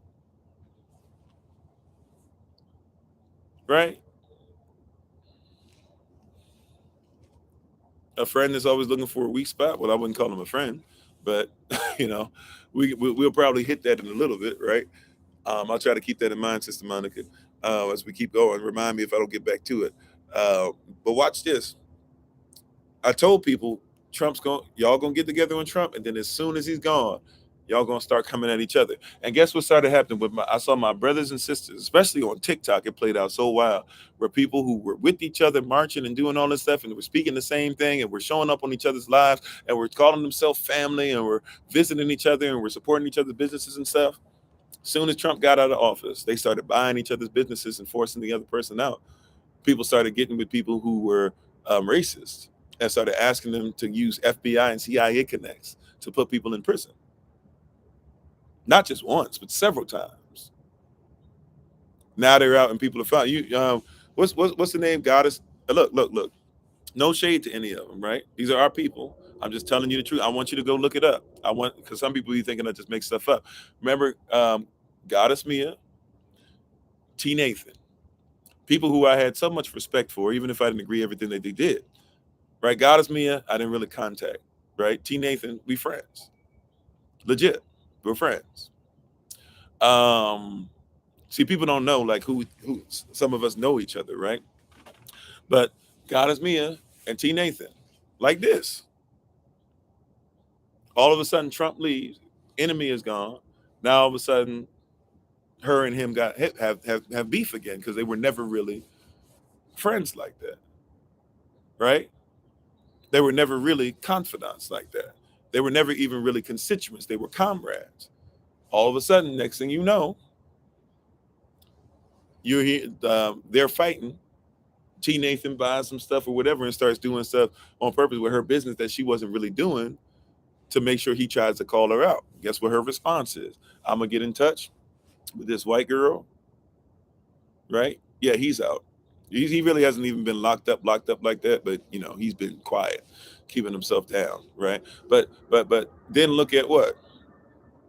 Look at so T. Nathan, or really I can't even speak on the T. Nathan thing for real. I don't even have all the information in all honesty, so I don't know exactly what the situation is. I'm pretty sure, but I'll leave it there. But Goddess Mia, in return, she gets in touch with somebody who hates T. Nathan, but was LGBTQ plus. So she was playing nice with Goddess Mia and T. Nathan. Now she sees a chance to play them against each other. Goddess Mia calls her up. Hey, you got FBI hookups and stuff like that because you used to work for him and stuff. And so, hey, I need you to go ahead and find this out. T. Nathan apparently has some stuff as far as what's going on with him in the court system. He's been traveling. They try to use it to be able to say that he violated his parole. Next thing you know, we don't see T. Nathan for that much anymore, if at all. Barely, very rarely do you see him, right? Two people who's supposed to be like this,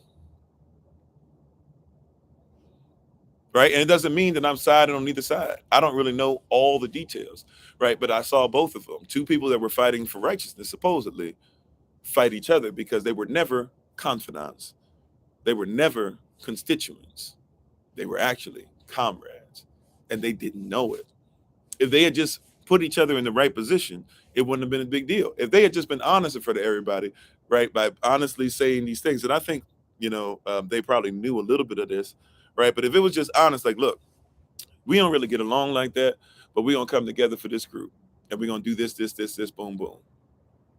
We'll come out and do these things together, and then once we finish vanquishing Trump and the, so to speak, the wicked witch is dead.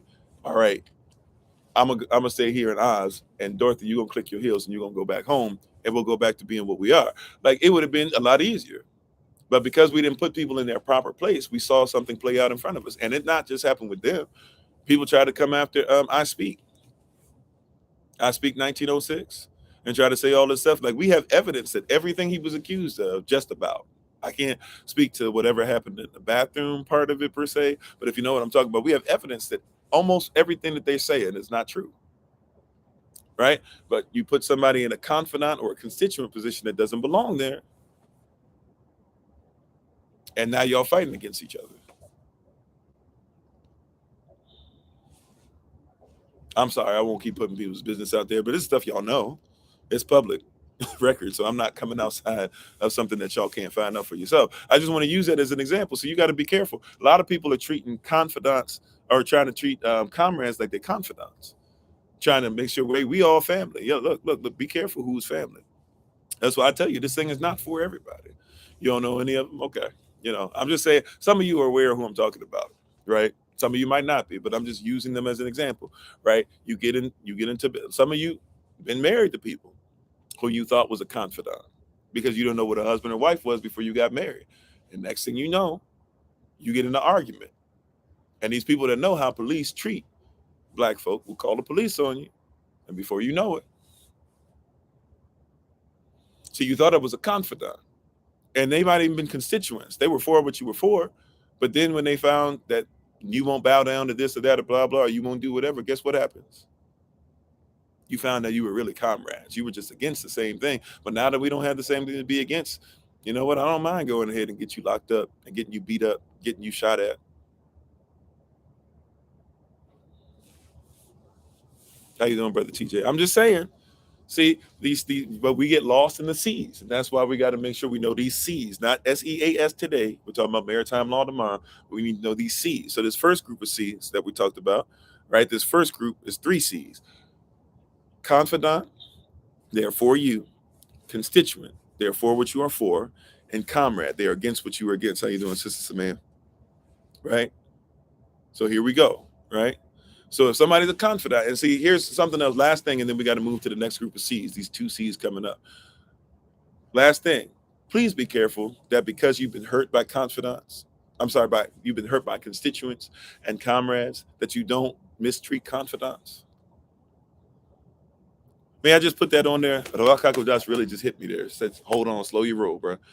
Please be careful that you don't mess around to the point to where you made a mistake before and you got with somebody who was a constituent and you swore they were a confidant and they proved themselves to be that now you're punishing an actual confidant. Exactly. Heal first. Grow some first. Love some first. Honor some first. Be grateful of yourself first. Heal. Have confidant energy with the Most High first. Have a spiritual, intrinsic, psychological evaluation that allows you to be greater at first. And then once you are ready to take on somebody who's a confidant, now, see, once you become a confidant to yourself, now you can take on a confidant. And if you're going to become somebody's confidant, make sure that you are going to be ready to be for them. That means that you must be sacrificing. They call it a living sacrifice in our Constitution. You are constantly killing off pieces of yourself that don't matter when it comes to lifting up somebody else who you're becoming one with.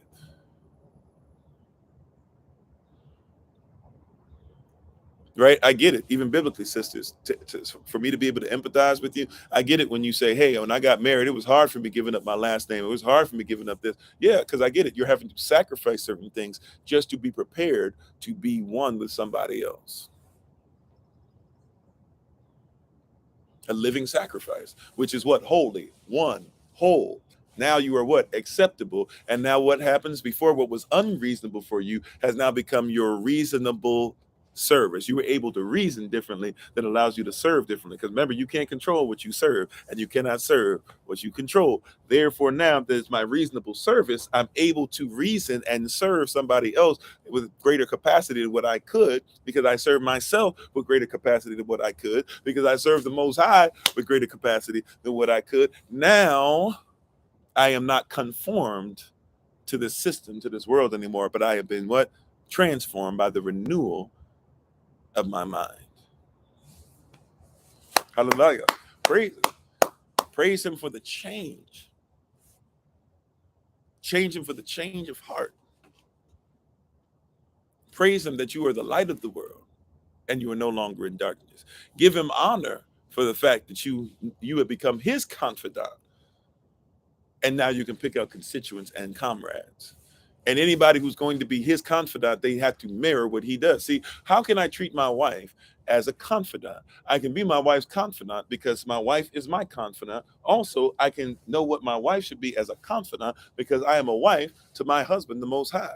Therefore, if I am a wife spiritually to my spiritual husband, Yahweh Elohim, then it means that it is easy for me to know how to be a husband the way that my husband treats me. I must treat his daughter. Therefore, his daughter, who's become my wife, I know how to treat her. And if there's something she does, then me as the person who's supposed to be the priest of this house, if there's something I even need to teach or preach in my own home before I teach and preach it to somebody else, that's a qualification, by the way. Before I teach it to y'all, I can teach and preach it in my own home based upon what it is that I have had to learn as a wife myself. How you doing, Shoe Queen?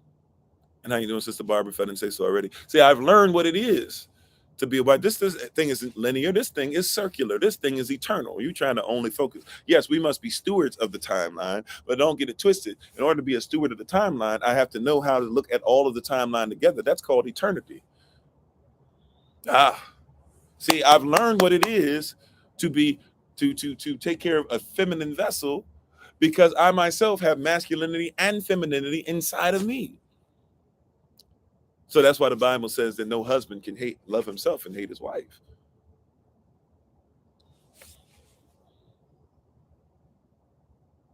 I'm gonna leave it there. I was gonna go somewhere else. Praise y'all. How you doing, Minister Sonia? So now we go to the second group of C's. We're talking about the code of C's, not SEAS. We'll talk about that tomorrow. But today we're talking about the code of C's, the letter C. The code of C's. We just talked about the first group, which is confidant, confidant, constituent, and comrade. Now we're moving to the next group with two C's in it. This next group is what? This next group is competence and confidence. Hallelujah. And how you doing, Aisha? Thanks for being on Grand Rising. Now we're talking about what? Confidence and competence, or competence and confidence, however you want to write it out. They are both akin to each other. They both are one. They both are like grace and mercy. You better have confidence and you better have competence. See, this code that you live in today is designed, because we're in the land of our captivity, and you need to get to another code that's different. The code you live in today tells you that you should have no confidence in who you are, and you should not be competent in who you are.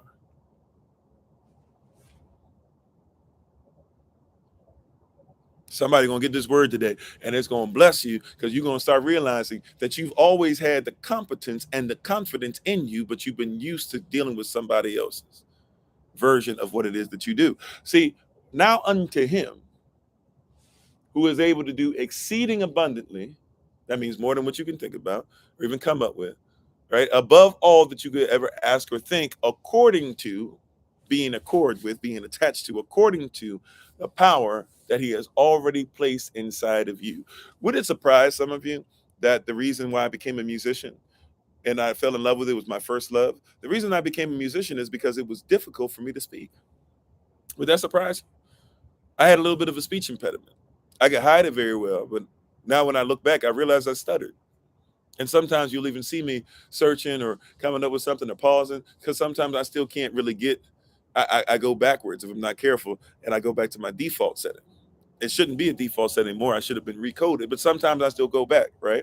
I can empathize with people, but people would hear me and say, oh, no, you meet me in person for the first time, I'll talk, I'll be nice and everything, but you'll notice after a while, like my family starts taking over with that.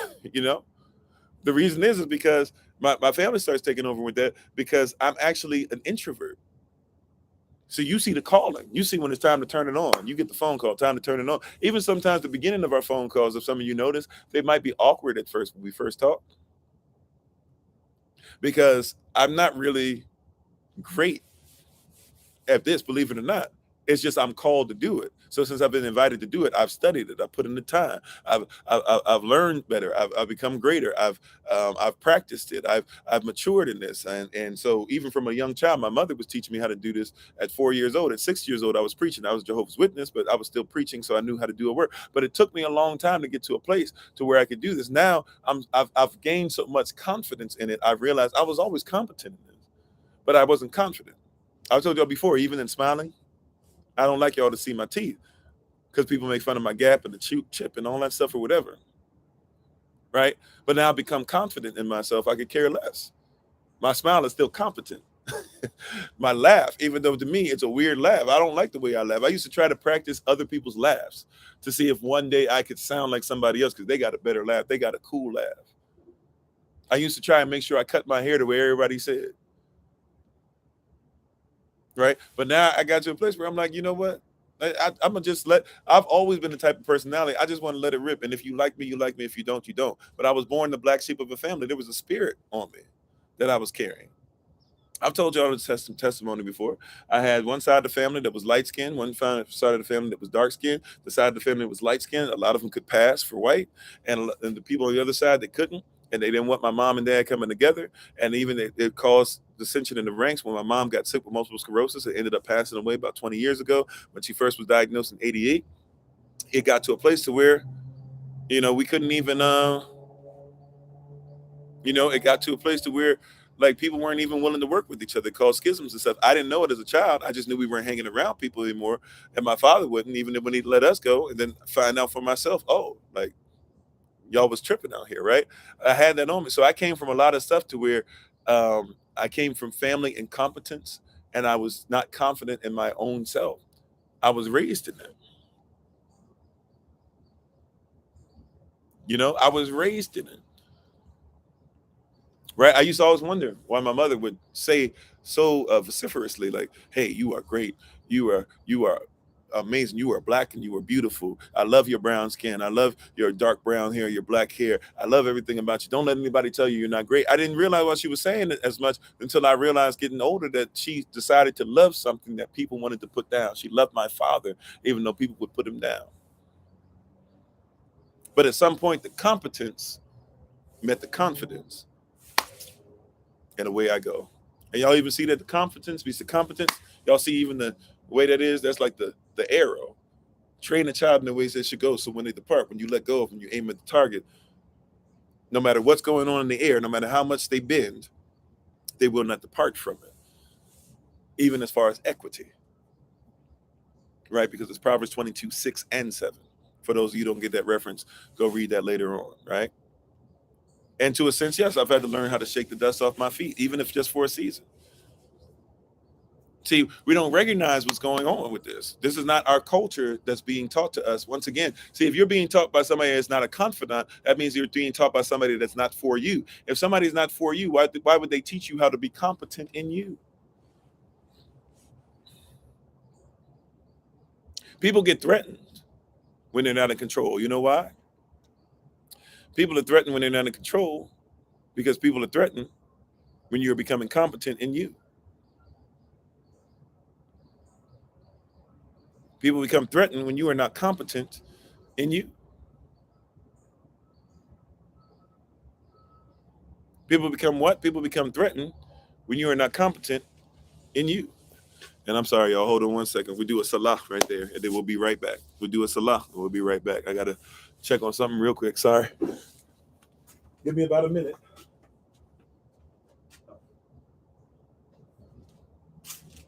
All right, never mind.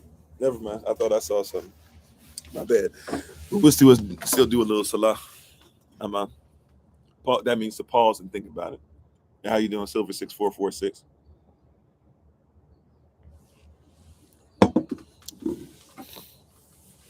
See, so have you had competence meet confidence? And thank you for the compliment. Was that user 312? Appreciate you. Thanks for being on. Right? Competence and confidence. That's the next group of C's: confidence and competence. Now, some of you are competent already. You can do whatever it is that you need to do, but you're just not confident enough yet.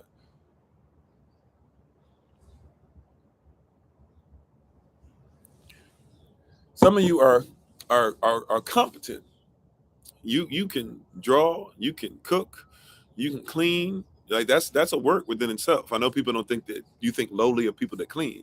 Like find somebody that can keep a house really clean. That is a work. It's a thing of beauty, right? You make money very well. Money is easy for you. You show love to people pretty easily. All this stuff, right? You're able to do a lot of different things. You're able to do quite a few different things. You're able to be honorable. You're able to be on time. You got competence in a lot of places. You would be surprised how many people can't just be on time. Stewardship is a gift. You'd be surprised just being on time, right? There's a saying in sports. Um, what is it? The greatest something is something. The greatest. I can't remember what it is. It's like, oh, the greatest ability is availability. Right? There's a lot of people who can do all this stuff but not be available, even emotionally. Remember we used that term oblivious a while back? People can be oblivious because you're not even emotionally available. But I'm nice. No. I didn't say that. But I'm nice. I'm always going out. I'm outgoing. You're confident. But when it comes to talking to people, are you competent? It's ouch, because like I said, I know I didn't used to know how to speak to each other. I've had to learn how to stop doing stuff like this. When my wife is talking to me, this is something I used to naturally do. Now I'm 6'5.5", which means when I'm doing it, I look like I'm going like this. Right? Now there's nothing really wrong with somebody doing this. But to the average person, body language speaks, right? So even if I don't mean anything by it, once again, I didn't speak to a lot of people. I used to go and play music 13, 14 hours a day straight, all day, every day, going from instrument to instrument to instrument. I knew how to speak through an instrument, and I would always be empathetic. I would look at how people were reacting, and I would know how to play the instrument differently to do to how they were reacting. But when it came to talking to somebody, I just do this. Now, I didn't think there was anything wrong with this, but guess what? When you 6'5.5" and you start doing this, what's it look like? It doesn't matter what I meant. Yeah, it looked like I'm done. I'm closed off. I got an attitude. What I say is there, and there's nothing else. You fine, Sister Deja. You know you fine. Thank you for being on here. You know you're okay, right? So, right? But when I'm doing this, it looks like I'm disengaged. I'm not part of it anymore, right? And for a lot of people, let's be honest. A lot of people, when they do this, you are done, right? Matter of fact, when you see people do this, and don't let them start doing this, right? Don't mess around and do this, right? Now we should learn other people have other love languages, so their body language might not be as big a deal to them. But overall, we got to realize. So if I'm speaking to a group, I can't really do this that often. Or if I'm looking at a comment, I start doing this, even if I don't mean to. You got to realize that somebody gonna take it as, oh, he's thinking blah blah. Right? He don't care. He don't worry. He ain't worried about it. He doesn't want to hear this. He doesn't want to hear the truth. So I had to start learning with my wife to stop doing this.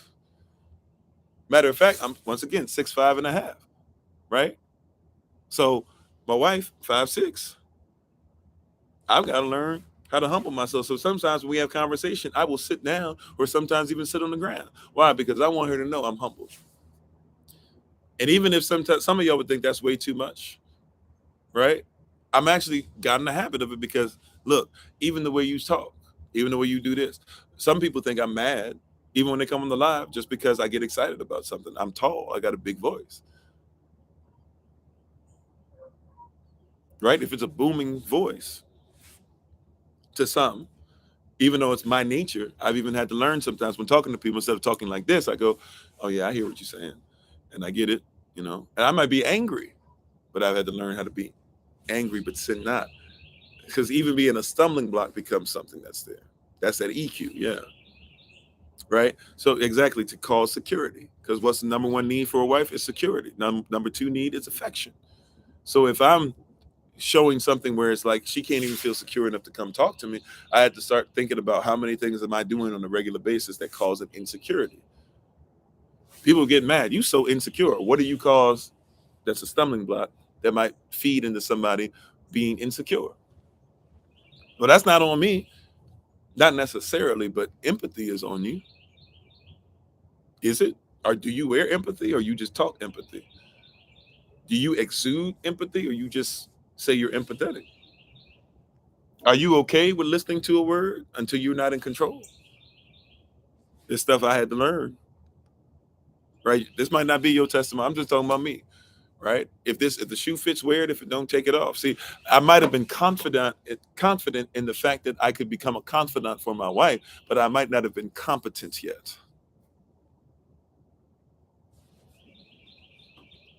See, this is why Paul says, I see, this is why Paul says it like this. The things that I don't want to do are the things that I do. And the things that I want to do are the things I don't do. I have not yet arrived, Paul says. I can get better. Paul says, I crucify the flesh daily. Every day I use the tav, this the place it was finished, to be able to look at my own flesh and say, am I still doing things that are not lawful? And if I find when I find those things, not if, when I find those things, I start crucifying. I start putting them on the top. I start saying, this is finished. Today, we're not going to do this no more. After today, this is the last time it's going to come up. If it's going to come up again, it's not going to come up in the same fashion. If I'm smoking 75 cigarettes a day, tomorrow it'll be 74. And the next week, it's going to be 73. And next week, it's going to be 72. And before you know it, it might take me over a year. But by the time I get down to one cigarette, I won't even want to finish the one cigarette in that day because I'm already done. I'm gonna find something to crucify it. If I'm gonna do, if I'm not working out at all, and I only work out once a week, and everybody gonna say it doesn't matter, you work out once a week, you got to work out at least 3. You know what? So be it. For a month, I'm at least go 1 time a week. The babies ain't gonna get in the way. My spouse ain't gonna get in the way. My job ain't gonna get in the way. My feelings ain't gonna get in the way. The food I eat's gonna get. I don't care if I overate and I'm throwing up. They'll just have to clean throw up off the treadmill today. But when I go, you know what I'm saying? When I go, I'm going. And then that's gonna turn after a month into 2 times a week. Ain't nobody gonna tell me. Ain't nobody gonna stop me, including me, because I'm my own confidant. I'm not gonna let constituents stop me. I'm not gonna let comrades stop me. I'm not gonna let any devil and any demonic influence, any fallen angel, any of them stop me. I am going, and that's it. If that's what I'm led to do, I'm gonna do it. How you doing, Sister Latoya? Right? I'm gonna do what I'm supposed to do, no matter what these people say, no matter what these enemies say, no matter what somebody has to say later on. I'm going to do what I'm called to do, period. End of discussion. If I got a headache, I'm going to do it. If I got a headache, let me make sure I hydrate first, and then I'll do it, right? If I've got an ache in my joint, let me make sure I get some turmeric flowing, and then I'm going to do it. I'm going to study things, not just to do it. I'm going to become competent even in the things to make sure that nothing can stop me. See, a lot of people, they learn how to do things, but have you learned how to stop or how to become unstoppable? And thank you for the love. Appreciate it. Have you learned not just to do something, but to make sure that you were unstoppable when you do it? Yes, I'm not perfect. There are going to be days that I'm going to have a day off, or I'm just going to be sick, or I'm going to just need a day off from people. It might not, by the way. Can I be honest? It hasn't really happened yet, but there might be a day coming up. Who knows, right? Because this happens with people where I might just not call or text or show up to anybody that day because I'm just going through it and I don't want to talk to nobody. Well, you know what? And I get it. And sometime through that day, I might reach out and say, hey, y'all, I'm sorry. Today's just a day I ain't want to talk to nobody. And I know it's a sin. I'm going to repent. If that day happens, when that day comes, if that day comes, right? It's okay, right? Because I'm learning to grow. But once I see that thing is there, now it's time to put it on the cross with the rest of the sins and leave it there. Now it's time to crucify the flesh and figure out how to become unstoppable. See, it doesn't happen to me. That hasn't really happened to me as far as being so tired of people that I'm just done. That hasn't really happened to me. You know why that hasn't happened to me? Because I've put things in my life that make that that make me unstoppable in that regard. There hasn't been a day yet to where it's been like, you know what? I'm just not going to make sure I take care of my wife's bills. There hasn't been a day where she said she ain't going to help me take care of mine. It hasn't happened yet. Even if we've been fighting, it hasn't happened. You know why it hasn't happened? Because there's certain boundaries that are there even for the enemy. I got boundaries for others, but I also got boundaries for the enemy.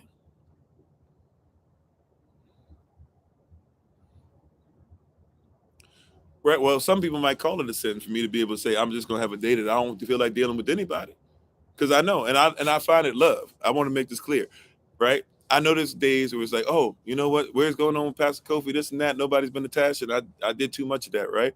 So I'm not saying that. I don't want that to come up and like, oh, that's what I'm talking about. But I'm just saying, if it happens, then guess what? Even in that, guess what? It just that day it might happen, and if I need it for if you need it even for what we call it mental health or whatever, then take your mental health serious. There's been people I was supposed to meet with and they ain't called me, connect with me or whatever, and then come to find out death in the family, or come to find out that they just didn't know how to go through something, come to find out they didn't know what was going on, and then they found out it was because they were having a moment of their childhood that came back up. That stuff happens, right?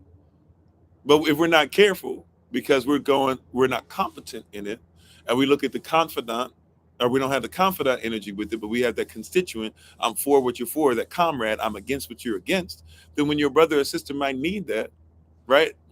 A lot of us have dealt with that with each other already as a family. It's okay. It happens from time to time. Y'all know that I got a whole bunch of stuff goes on. So if I'm not careful, I might say, yeah, cool, I got you in a couple minutes. And that couple minutes ends up being 2 weeks.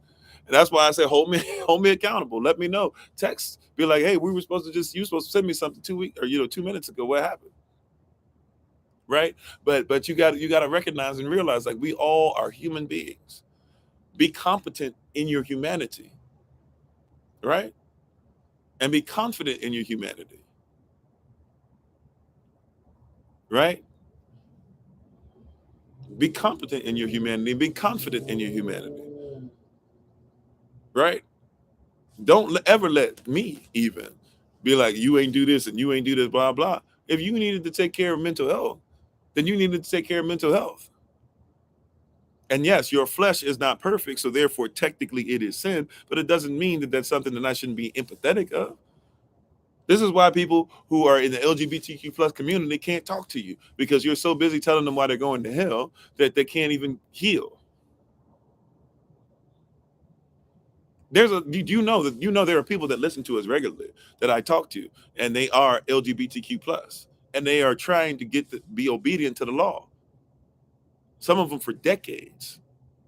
Some of them I'm talking about not okay, 5 years, 6 years, one relationship, couple relationship. Some of them they whole life. Some of them mess with when they were little children. Some of them just confused. Some of them didn't see anything wrong until certain things that are happening. Some of them they're trying to learn the Bible and trying to figure out a way out. Some of them 50, 60, 70, 80 years of their life before they say I'm going to change. You would be surprised at what people go through, and they're trying to become competent. They might have put on a front in front of you and they look confident, but the reality is that they were really not confident at all, because they didn't see competency in what they were doing. They didn't get what they were looking for, and if they didn't get what they were looking for, that's fine. But see, some of us, we're so messed up on telling them why they're incompetent that we also are breaking down their confidence, and we got to stop that. Would you say, Henry? I'm so grateful. Oh, thank you so much. Appreciate you for being on. Right, we're breaking down people's confidence because we're so busy saying how incompetent they are. What about if your wife messed up and you came home and you saw she was already in tears, and knew that you were just going to give her the business because she messed up real bad? What if your first response was to hug her and tell her that you love her and it's going to be all right?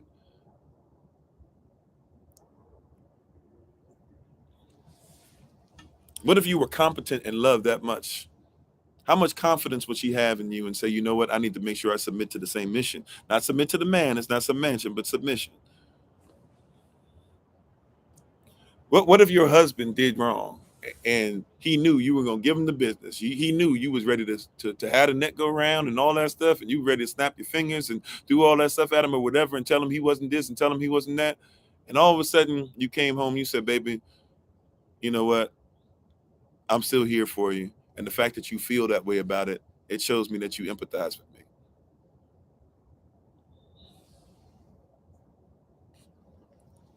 What if that was the code that you live by? See, the code of the C's is different. Not SEAS, but the CS.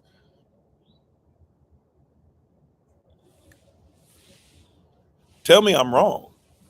But what if that person's love language is words of affirmation? How you tell that person could be the end or beginning of hell.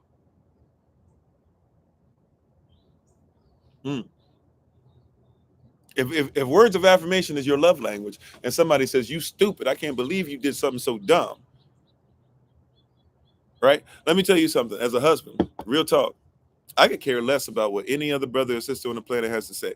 I ask my wife, because I don't mind doing it. The Bible tells me, like, even before I fast, I have to ask my wife. So I don't mind asking my wife stuff. I asked my wife before I started growing my hair out, before I started wearing the clothes that I did, before I started preaching when I was preaching. I asked her, like, is it all right with you? Because that's what you're supposed to do, right? You call it a simp or do whatever, right? But I didn't mind doing that, right? Because there's only two key people I care about what they say, the Most High and my wife. Let me be doing something and the Holy Spirit pricks my heart. I feel that's about the worst feeling in the world. When the Holy Spirit really reveals to you that you ain't what you think you are, or you don't think or you ain't what you think you is, right? When you get that revelation, it's one of the most powerful things already. You don't even need to do too much when somebody pricks the heart, when the word of Yah pricks the heart, because that's the passion, right? But let my wife, I could go through whatever hell and this and that or whatever that people are trying to put me through. Let my wife say, baby, we ain't worried about that. As soon as she says it, I don't care. Like that's the power of a confidant. When they build you up in confidence and you already and make you realize you are already competent, that's powerful, right? Now on the reverse, I've talked to people to where they deal with stuff, right? Because wives don't even know the power. See, you don't even know Proverbs 18:21 and Proverbs 18:22 go together. We only quote usually one or the other. We'll usually quote, for example, Proverbs 18:22. He who finds a wife finds a constitutional thing or a good thing and obtaineth favor from Adon, from the Lord.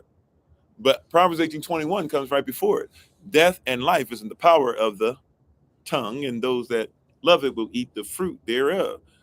Therefore, he who finds a wife finds a constitutional thing and obtaineth favor from the Lord. Put the thing two together now. Holistically, what is it saying? It's saying that if you find death will kill. The same tongue can cause death or life. And if you if you act upon it, if you love it, you will eat the fruit thereof. So therefore, if you are already qualified, because it's he who finds a wife. So if you're she who is already qualified as a wife, right, comprehended as a wife, you can destroy or lift up your husband, and he will obtain favor from the Lord just because you say so. Mm, I felt that. That one hit me right there. That hit me in my shundo. Right? That one hit me right there. He who finds a wife, if you are qualified as a wife, you recognize that you can speak death or life into your husband, and he will obtain favor from the Lord simply because you say so. Mm, mm. So if you speak that he was not worthy of favor from the Lord, you say so. If you speak he is worthy of favor from the Lord, you say so. The Lord is going to be in agreement with you because his actions are going to start to agree with what you say. And it's vice versa as well, right? I'm just giving that example of Proverbs 18:21 and 22. We don't put this stuff together because we don't know the code.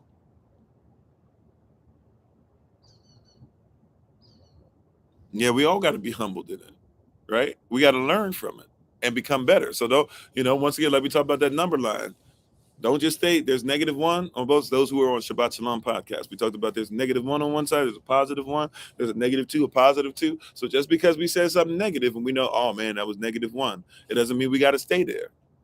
Be not conformed into the negativity, but be transformed into the positivity. Hallelujah. Right? So what you say over somebody is what helps them to obtain favor. See, I've used this example plenty of times before. If I'm carrying groceries, I'm one of them brothers that don't like going back over and over and over again to get groceries. If there's 75 bags, I will try to carry 75 bags in if I can. Every finger will be feeling like it's gonna fall off, right? It's probably laziness, but people say that lazy people are intelligent. I don't know, but it's probably laziness. I just don't feel like dealing with it, and it might even take more time for me. Who knows? But I'm going. If I can take 75 bags in, I will take 75 bags in. Right now, let me be struggling with those 75 bags, but let my wife say, "Baby, you strong. I couldn't handle 10 of those bags, but you got 75 of them." As soon as she says it, I'm about to fall apart. I get an adrenaline rush. What I couldn't carry before, I can carry now. I was always competent, meaning I could carry it. But until somebody boosted my confidence, the competence was lost on me. I thought I couldn't do it until somebody said, you have the ability to do it. And therefore, since she spoke it, I became it.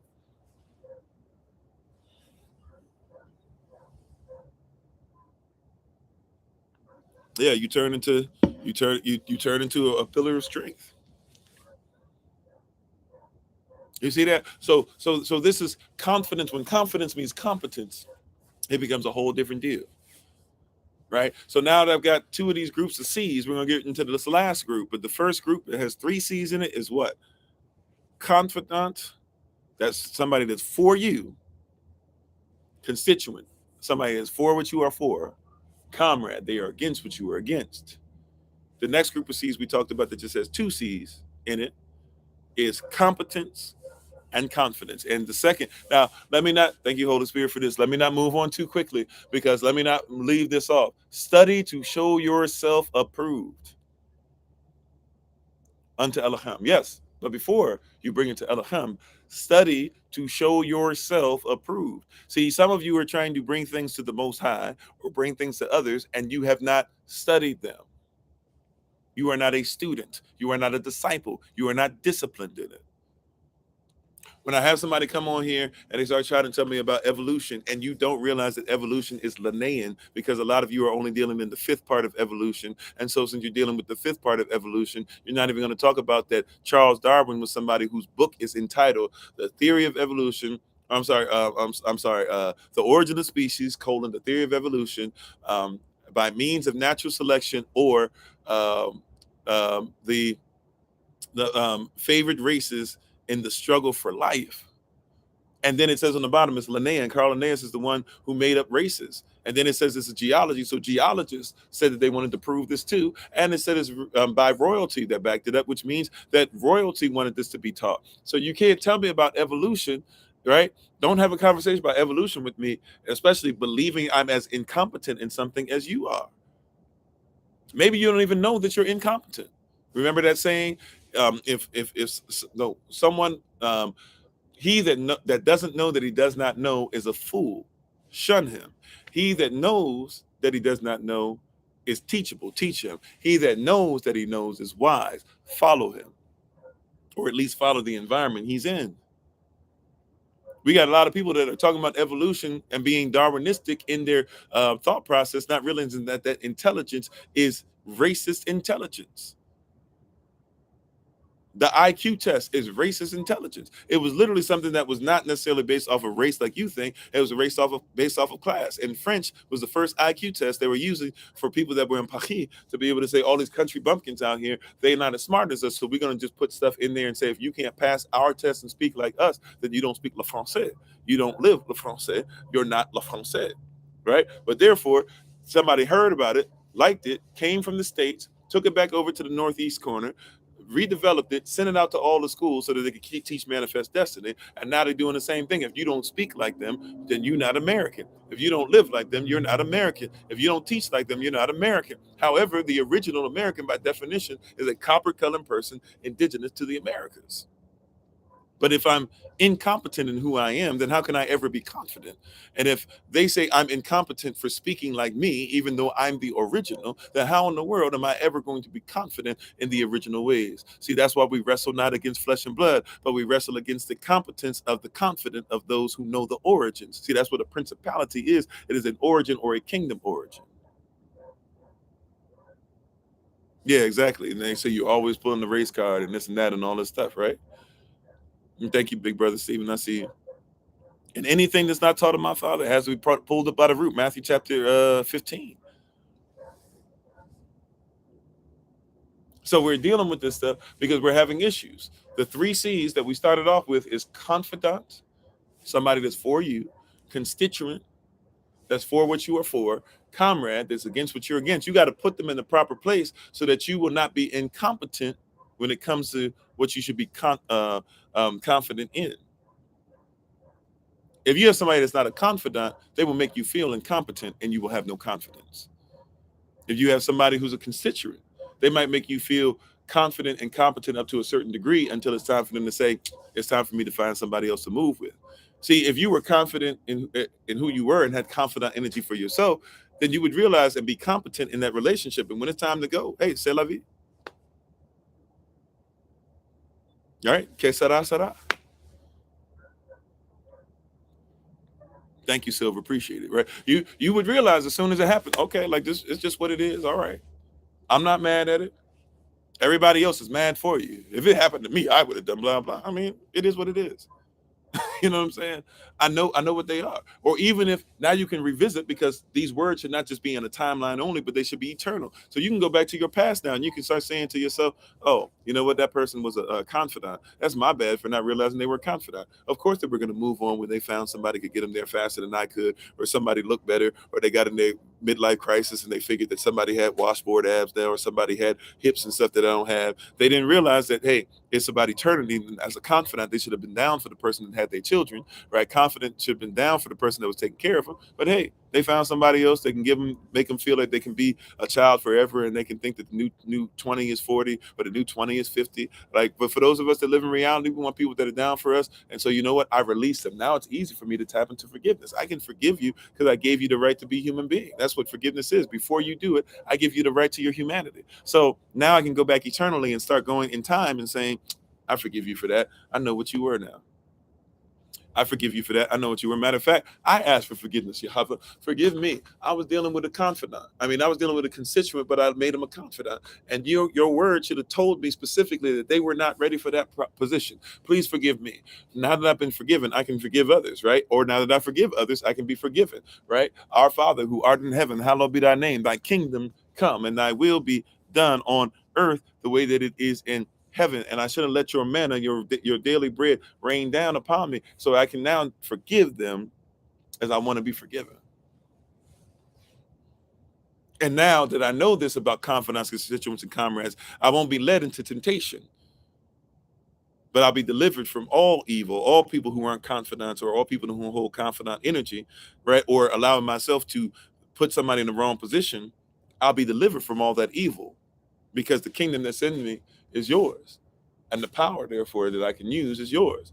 And the glory, the heaviness, the seriousness, the imprint you left upon my life, even in that situation, all things working for your benefit, is yours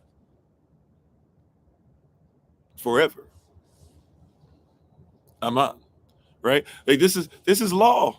This is kingdom. This is culture. You see, when you get this stuff together, these seas are lost upon us. We're lost in the seas.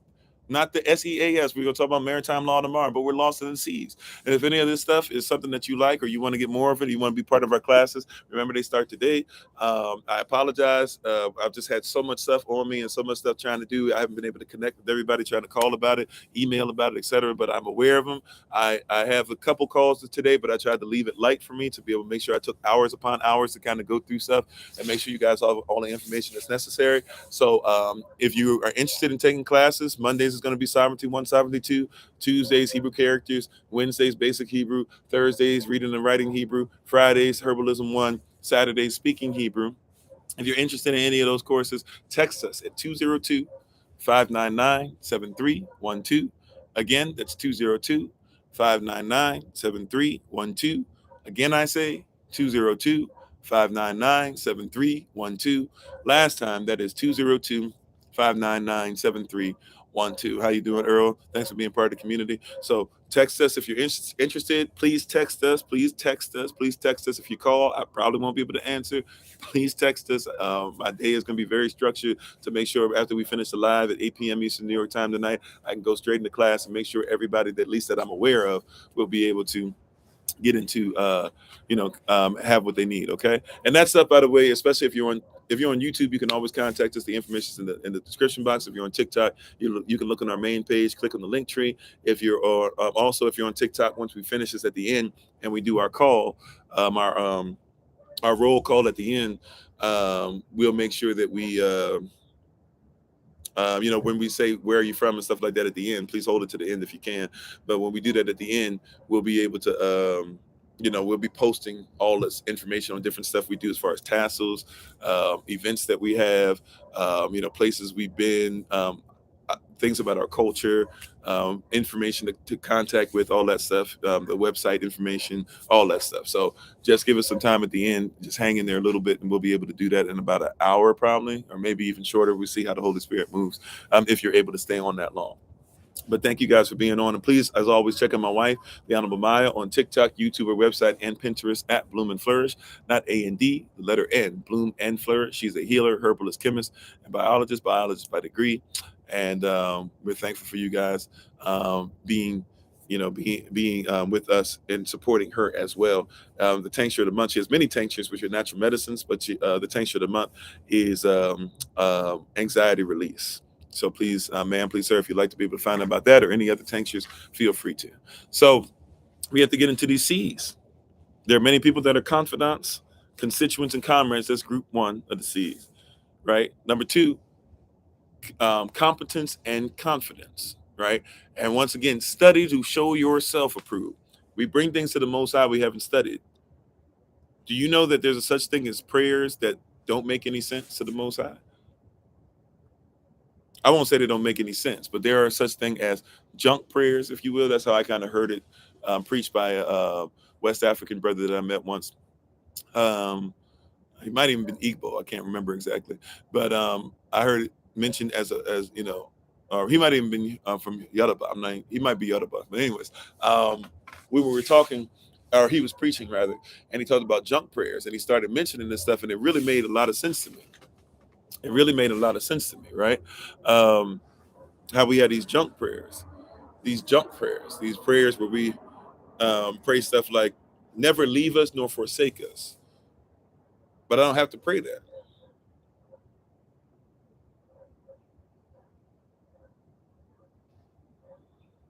Why? Because he already said, he promised, as a matter of fact, but he already said, I will never leave you nor forsake you. If he said he will never leave you nor forsake you, you don't have to pray it. See, that's competence. And look, if you've done things that are incompetent, so have I. This is not to say you're a bad person, bad. We can get better, right? Or praying over the lottery. Now, lottery, I'm not as big on the lottery as far as it being evil as some are. I think it's bad when it gets to a point where you're starting to throw away money that you're not being a steward over correctly. Or if you can't, you make sure that you tie time, talent, effort, energy, gifts, and yes, even finances sometimes. But you can make sure that you're paying for lotto stuff and you're losing, or you lose, $25, but then you win 30 and you think you made something big. I guess you, like, in a sense, I would call it investing if you know how to do it correctly. But I get it. And a lot of times that's connected to, because the lotto is something that's controlled by the government. So now they say it's legal. But remember, before then, people ran numbers all the time. If I be honest, when I was a child, I ran numbers. I ran numbers. Had my own little corner empire. It wasn't even big enough to be a street. But people that would go to the bus stop, I ran numbers too. So just being honest with you. But I get it why people do that or whatever. But I'm saying even in that, yes, like there's a structure, there's an order. And a lot of us are living out of order. And as we live out of order, we live out of structure, we live out of code, right? We live out of code. You said David prayed it? Yeah, why did David pray it? You remember why? And did the Most High already say He'd never leave you nor forsake you? You know, we gotta know why. See, even like watch this. David said, "Create in me a clean heart and renew within me a right standing." When he says that, why did he say that? He has sinned, right? He had sinned. So when he said create, he's literally saying bara. He's saying like from the beginning, in beginning, right? Barashat bara. He's saying from the beginning, like I've messed up so much that I'm not even in accordance with universal law. So create within me a clean, the word clean there being hygienic, talking about legal, lawful. So anything that's clean has to be lawful. You can't give a dirty sacrifice or a sacrifice that has like boils on it or has sinews that are messed up or is broke, you broke the bone before you killed it or things like that. That's why when Yashua was hanging, you remember there's a couple things that happen, right? Obviously, he's crucified.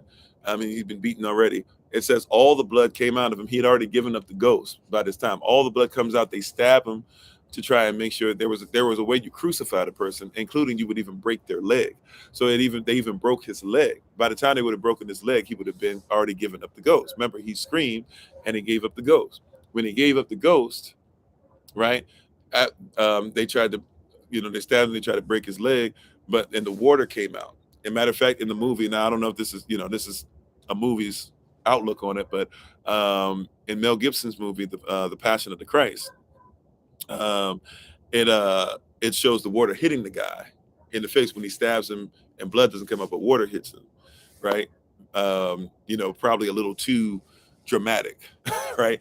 But it's getting us to see a point like he's already gone and he's given out all his blood. And even when they went to break his bone later on, because they would break your bone to help you to hang better, because you would be trying to hold on and you would be having tough times. You actually don't die because of the pain, believe it or not, or even the outpouring of blood.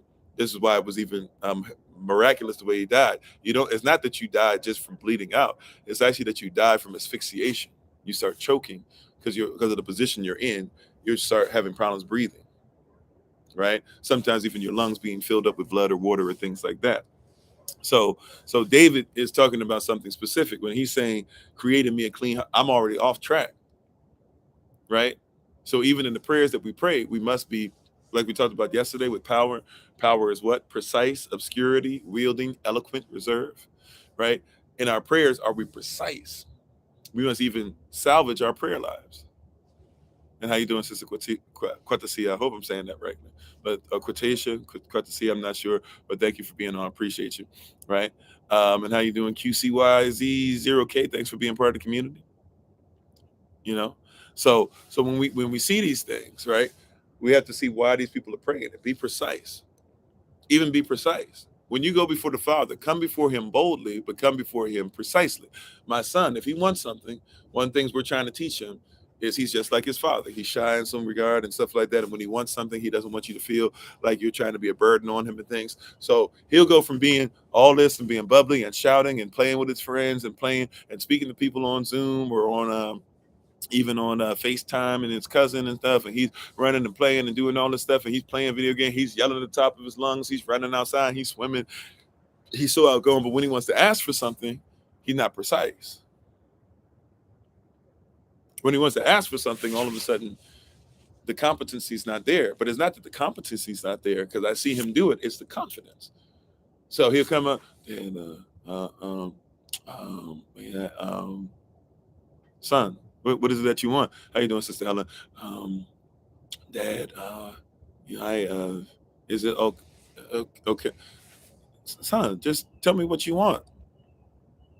It's okay if I say no, it's no, but you probably get the answer yes. Well, and then his voice starts getting slowly higher. It's trying to get him to comprehend and give him confidence. So I'm starting to try and do a lot more things in confidence thing, because I didn't get somebody seeing that stuff about me and saying, what could we do to build up confidence? Right? So he's got the competence in him. Right? He's got the confidence in him.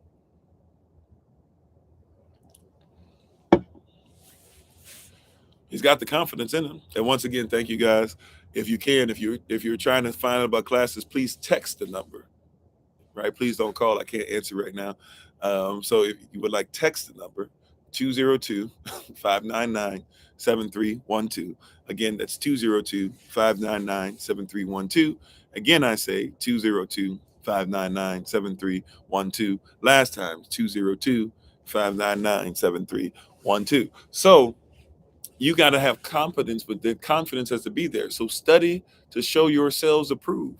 Study to show yourself competent, right? Remember, we even talked about with forgiveness, right? Before we talked about the power code yesterday, we talked about the code of forgiveness and trust. You even got to build up trust. See, a lot of us are incompetent because we get forgive. We're not living in competence in a relationship because we'll ask for forgiveness, but we don't want to build up trust. If I mess up with somebody, I have to recognize that trust is an issue now. Maybe it's not as big an issue for some as it is for others, depending on what the plight is or what the discussion is or what I've done to irritate or frustrate somebody or whatever. But yeah, trust might be an issue if even if it's not on purpose, even if it's not in malice, even if it's not something I meant to do, but trust can become an issue, right? If I've broken trust, then I can be forgiven. It doesn't mean somebody should trust you right away. And we'd be sitting up there. I asked, well, yeah, trust, right? See, when we ask somebody to just let something go and we don't establish trust, in a sense, we're going back to the pimp code. See, we went pimp code, forgiveness, our code of forgiveness and trust. We talked about yesterday the power code, and now today we're talking about the code of the C's, not the SEAS, but the C, the letter C. So the first group, once again, is confidant, constituent, and comrade. The next group of C's is competence and confidence. And then the last group of C is just a group of one C within itself. And those who have Patreon will give you something a little extra. For those that want to go a little deeper into this afterwards, we'll give you a little 5 minutes extra after we finish the live session today. We have one more C we're going to talk about today, and that's constitution. Constitution. If something is not constitutional, that means it's not lawful in the first place. And so now we got to start asking ourselves, well, do we have people that we make confidants that are not constitutional? Because if somebody's not constitutional, can they really be a confidant?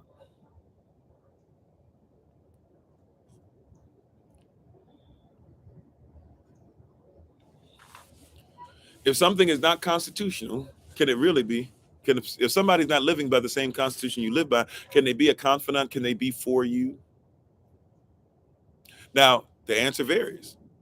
My mother and father didn't have the same religious beliefs growing up, but my father made sure she got to every event, made sure he got everything straight as far as her health was concerned, as much as he could. He made sure that he paid every bill. He made sure that he would travel with us hours and hours and hours to make sure we got to an event she wanted to go to. He made sure that she got everything she wanted to wear, clothes, things like that. He made sure anything she asked about her children, he took care of. Even though he wasn't going to be out and going door to door like I was, he was great at being able to iron. He knew how to iron the same way people do when you take your clothes to the cleaners. So he taught me that when I was like 4 or 5 years old, to make sure that by the time I was 6 and I was preaching in front of people, he wanted to make sure that his son was looking the way that his mama said he should, right? So even though he didn't necessarily believe in what she believed in, he was still her confidant because he was for her. Even if he wasn't for what she was for all the time, you see that he still showed confident energy, that confident behavior. How you doing, Tarashlin? See, so it can vary, but you got to start asking questions. See, if somebody is about the Constitution, the same Constitution shares the same values. If they're for you, you got to start figuring out what Constitution they live by. Because even if he didn't say I was Jehovah's Witness, and my father, and I'm not a Jehovah's Witness anymore, but I was raised as one. But even if he never became a Jehovah's Witness, he had studied. He knew what they talked about. He knew how important this was to his wife, and he knew that if his wife was passing away, how important it was that he sowed that into her on her way out. So even if he didn't live by her Constitution, he was at least aware of it. And I praise y'all for that example. You said supervisor stated to you, you were confident until you disagree with the unfair treatment of coworkers. Yeah. And that's somebody who's being manipulative. You my friend. I don't have any friends out here. At least you my friend. Until you start acting like his enemies. And then you find out that, well, what? You were comrades. Baba Kisha. It's our pleasure. Right? So these are things that we have to notate. Take note of it. What is your Constitution? What does your Constitution say? What does your Constitution mean? Once again, do not talk about the Constitution and keep talking about democracy. By the way, democracy means something different than what you think, anyways. Democracy literally means a few people who live together in a village govern you by giving you a little bit. Demonstration, cracy, government. Go look it up, right? But the word democracy is not even in your Constitution. So if there is no democracy in your Constitution, it means that democracy is not constitutional.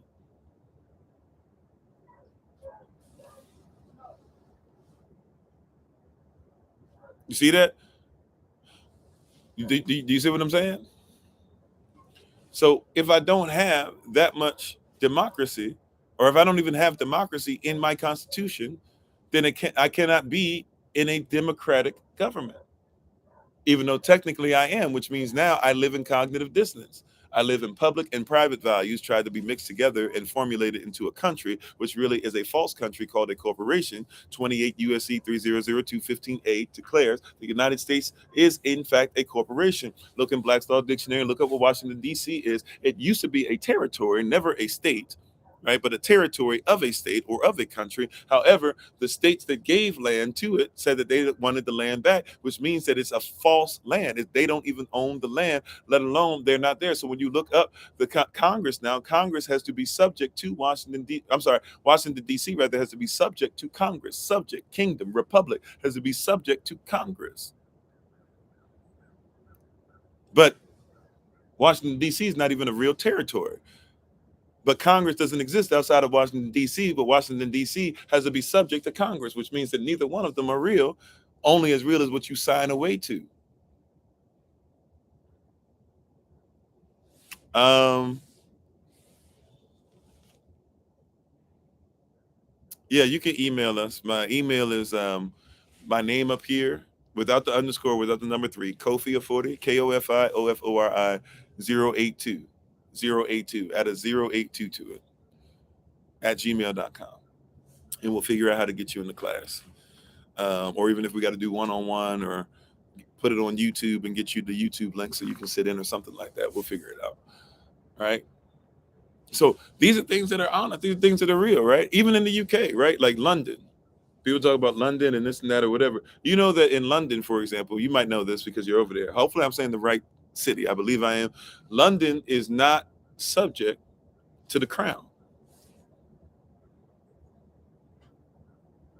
King Charles cannot say that he is the king of London. Did you know that? Did y'all know that? London is separate. It is its own state. It is its own country. It is its own union, if you will. It is its own republic.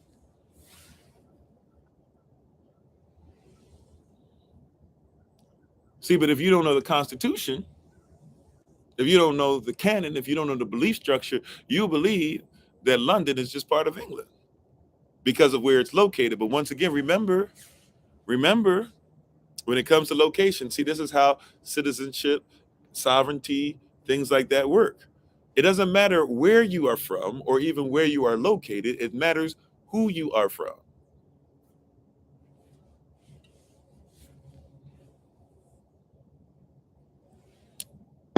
It doesn't matter where you are from or where you are located. It matters who you are from. When you sign your contract, you're supposed to be signing it as an indentured servant. A lot of us are still signing it as debt slaves, but you're supposed to sign your contract with your company as an indentured servant. Keep your sovereignty. You're supposed to live without having to depend on the government. If you depend on the government, you get benefits or privileges. It is taxable. This is Constitution. And you know they have to make this available. But here's the deal. Once again, remember I kept harping on study to show yourself approved before you bring it to Elohim? A lot of you just want Elohim to bless whatever. You know, I'm going to eat a bowl of sugar today, to this rising, and then for lunch, I'm going to eat a bowl of salt. And then for dinner, I'm going to eat a bowl of processed food. That's basically what we be eating for real. And then once I eat that, but I'm gonna pray each time I eat, and I'm declaring and decreeing that the Most High is going to cover me and everything that I eat. That's, I mean, if you know that that's not natural food and He didn't create it, then You're asking for him to cover you in sin. And sin separates us from the Most High. That's what hell is, by the way. Sha'al or Sheol or Sha'al or what we now call hell. That's what it is. It's being separated from the Most High. And since it's being a Sha'al or a shell of your former self, you separate it from yourself. You're in Sha'al because you're separated from the Most High. See, study it first. Insanity, exactly. Doing the same thing, expecting a different result. Study to show yourself. That's why I say at the end of this, please look this stuff up. Don't believe it just because I say it. Don't disbelieve it just because I say it. Look up to see if there's any value. Is there any place that any of these things we're talking about, when we say, go look in this book, when we say, look for this day, when we say this Bible verse, when we say, this is what this word actually means, go look for reference. Work it in your life. Make your life a reference point of it, and then you will study it to a point to where you will bring it before him correctly, precisely. It's no longer just obscurity, but you're precise, even in the obscurity, wielding eloquent, fluent reserve. You got more that you can in the tank now than you used to have. Once you go back and research, and thanks for being on, B, we'll appreciate you. But once you got some more in the tank, now you can work it and be not ashamed, a workman or a workwoman that needeth not be ashamed. No shame in this. I can speak this without shame. Ashamed is basically talking about the opposite of shame, right? Ashamed. There's no shame here. I'm not ashamed. No shame here. Not ashamed. Why? Because I can correctly divide this word up. And thanks, babe. I didn't even notice that. Getting close to 50,000. Thank you guys for the likes. Appreciate it, right? So I have to be in a position. How you doing, Sister Lorraine? Hallelujah, right? Amen, Sister Latoya. We got to get into, see, that's why we talked about, see, people have been being pimped. We had to learn the pimp code to be able to realize, but even if you're doing so, we got to do what? Forgive and build up trust, the code of forgiveness and trust, right? And then yesterday we talked about what? We talked about the power code, which is what? Precise obscurity wielding, or precise obscurity wielding eloquent reserve, which now gets us into today. Today we're talking about what? We're talking about the code of the C's. Not the SEAS, that's tomorrow, but the letter C. What are the first? There's 3 groups of C's we're going over. First group was 3 C's: confidant, constituent, comrade. Next group was 2 C's, which was what? Competence, meaning confidence. And then the third group, which is just 1 C to itself, it is constitution. Your constitution has, watch this. See, this is what the culture is. Your constitution has, like what we talked about when we read the book, the pimp book, right? It had a glossary. We gave you a glossary you could look at to be able to see what these terms meant. So you could go ahead. He did that in the book to make sure, hey, when you look at this glossary, right, I want you to see the definitions of these words. I want you to see exactly what these words mean, so that when you see me talking about the George of somebody, you need to know what that is. Or when you use the term wifey, you probably didn't know where that came from. Or when he talks about mileage, you need to know that, hey, everybody has mileage. But when you start getting to the end of your mileage, you start wanting to separate. So people do weird things, do things to deal with you. So make sure that you can stay in an environment that you're ready to get away from. All these things we talked about, right? Like, so you got to have a glossary that comes with this thing called the Constitution. See, with our Constitution, this glossary is culture. How you doing, Brother Koba? Masalam or Ak. How you doing? Right? And Barak Allah Cham Yachav to everybody. We appreciate you. Thank you so much. Shalom to everybody. Peace be upon everybody.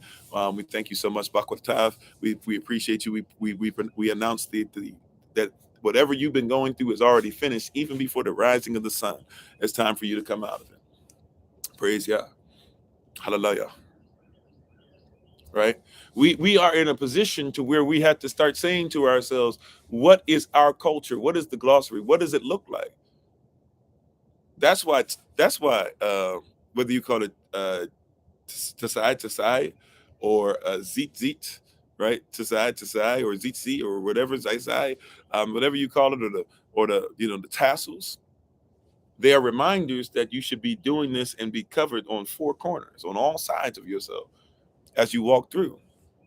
It's a reminder that something is there to make sure, right? The fringes are there to ensure that even when it comes to what's going to guide your feet at the bottom, you are covered head to toe. The headband that many of us wear is designed to make sure we remember we're head to toe. Even some of us still in different tribes still wear around the world, still wear the word, the book on top of our forehead. The effort, right, is there to remind you of being golden, of being like heaven upon earth, and making sure that there were 12 precious stones that were there. This has always been the case. Yeah, law doesn't give rights. Law protects rights. That's what law is by definition. Law basically just protects rights. That's why any theory has to be lawful.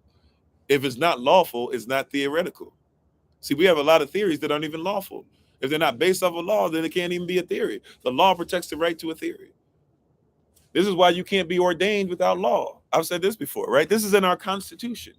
You got all these ordained preachers that keep saying that they're not about law, but an ordinance is lawful.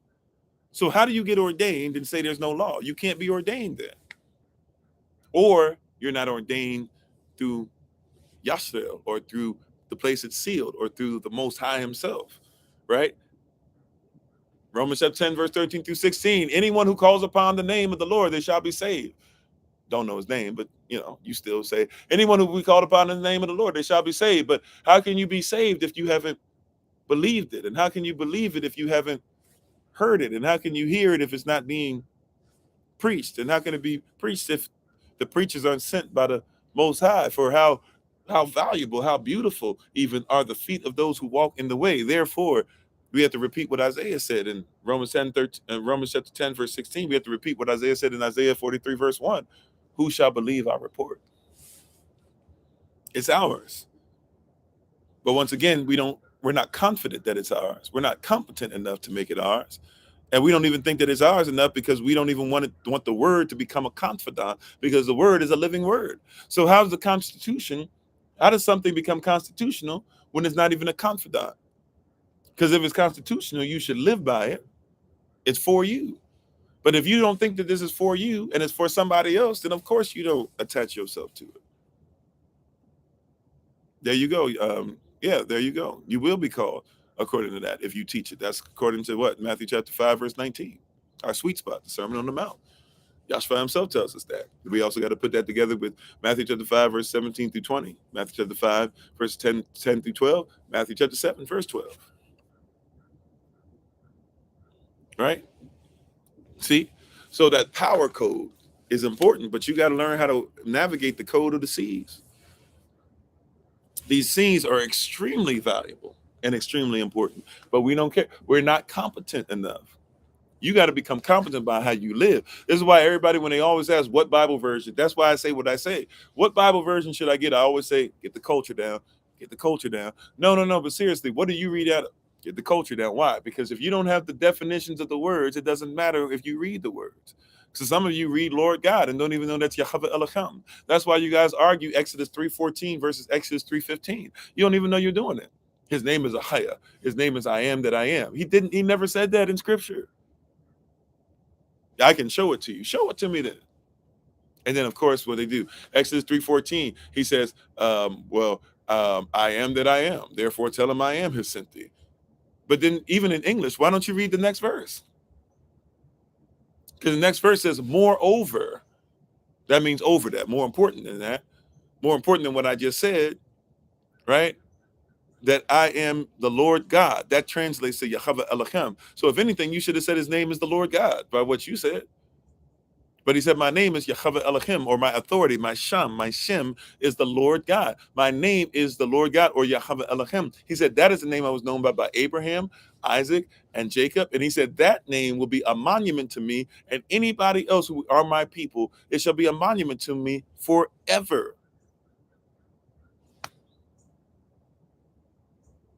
So that means that you will read a word, but because you don't know the glossary, because you don't know the definition of it, you don't know that when you see Lord God, it means Yahweh Elohim. So therefore, you sitting up there saying Lord God, you see Lord God over and over and over and over and over and over again in scripture, and yet not one time do you think, maybe I should listen to what he told Moses in Exodus chapter 3, verse 15.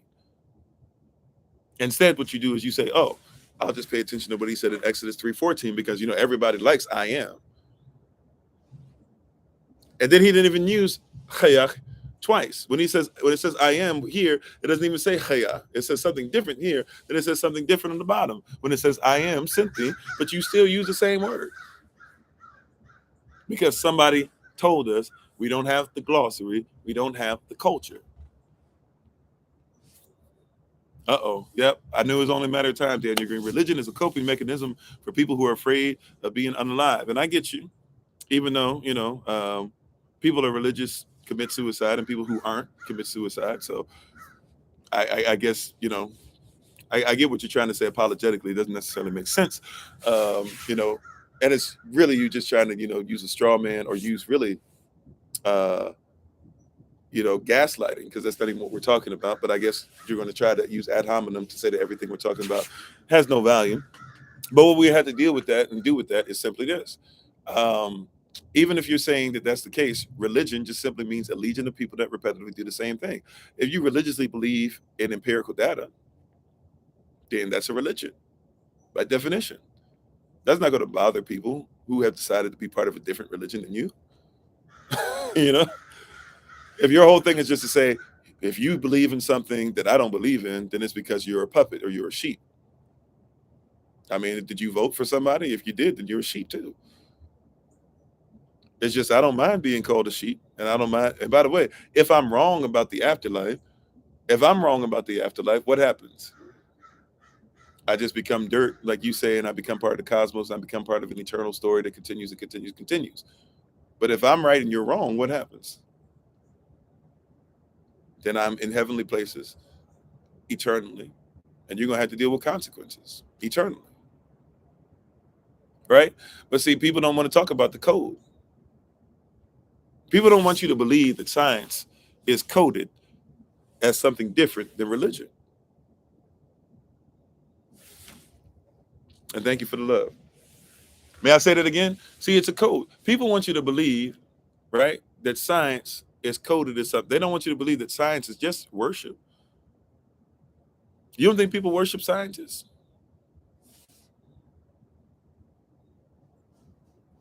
You don't think that people worship men? The same person that says that there's no God will wear some Jordans and pay $350 for them and tell you that Jordan's better than LeBron and that Jordan's the best player to ever live. It will not admit anything to you about how Jordan enslaves people. See, when you learn the code, right? I know the Constitution. I know their Constitution. I was born and raised in their Constitution, by the way. They try to take me away. They try to take me away from who I was. I recognize who I am in Yahweh. I know who I am. I'm unlike a lot of people. I can actually trace, for the most part, who I am, and I can go all the way back to Africa before there was a such thing. And when I say Africa, I'm talking about Yasrael, I'm talking about our tribe and everything. But I can go all the way back there to where we were scattered already, to the tribes that exist over there today. I could do that before I needed a DNA test.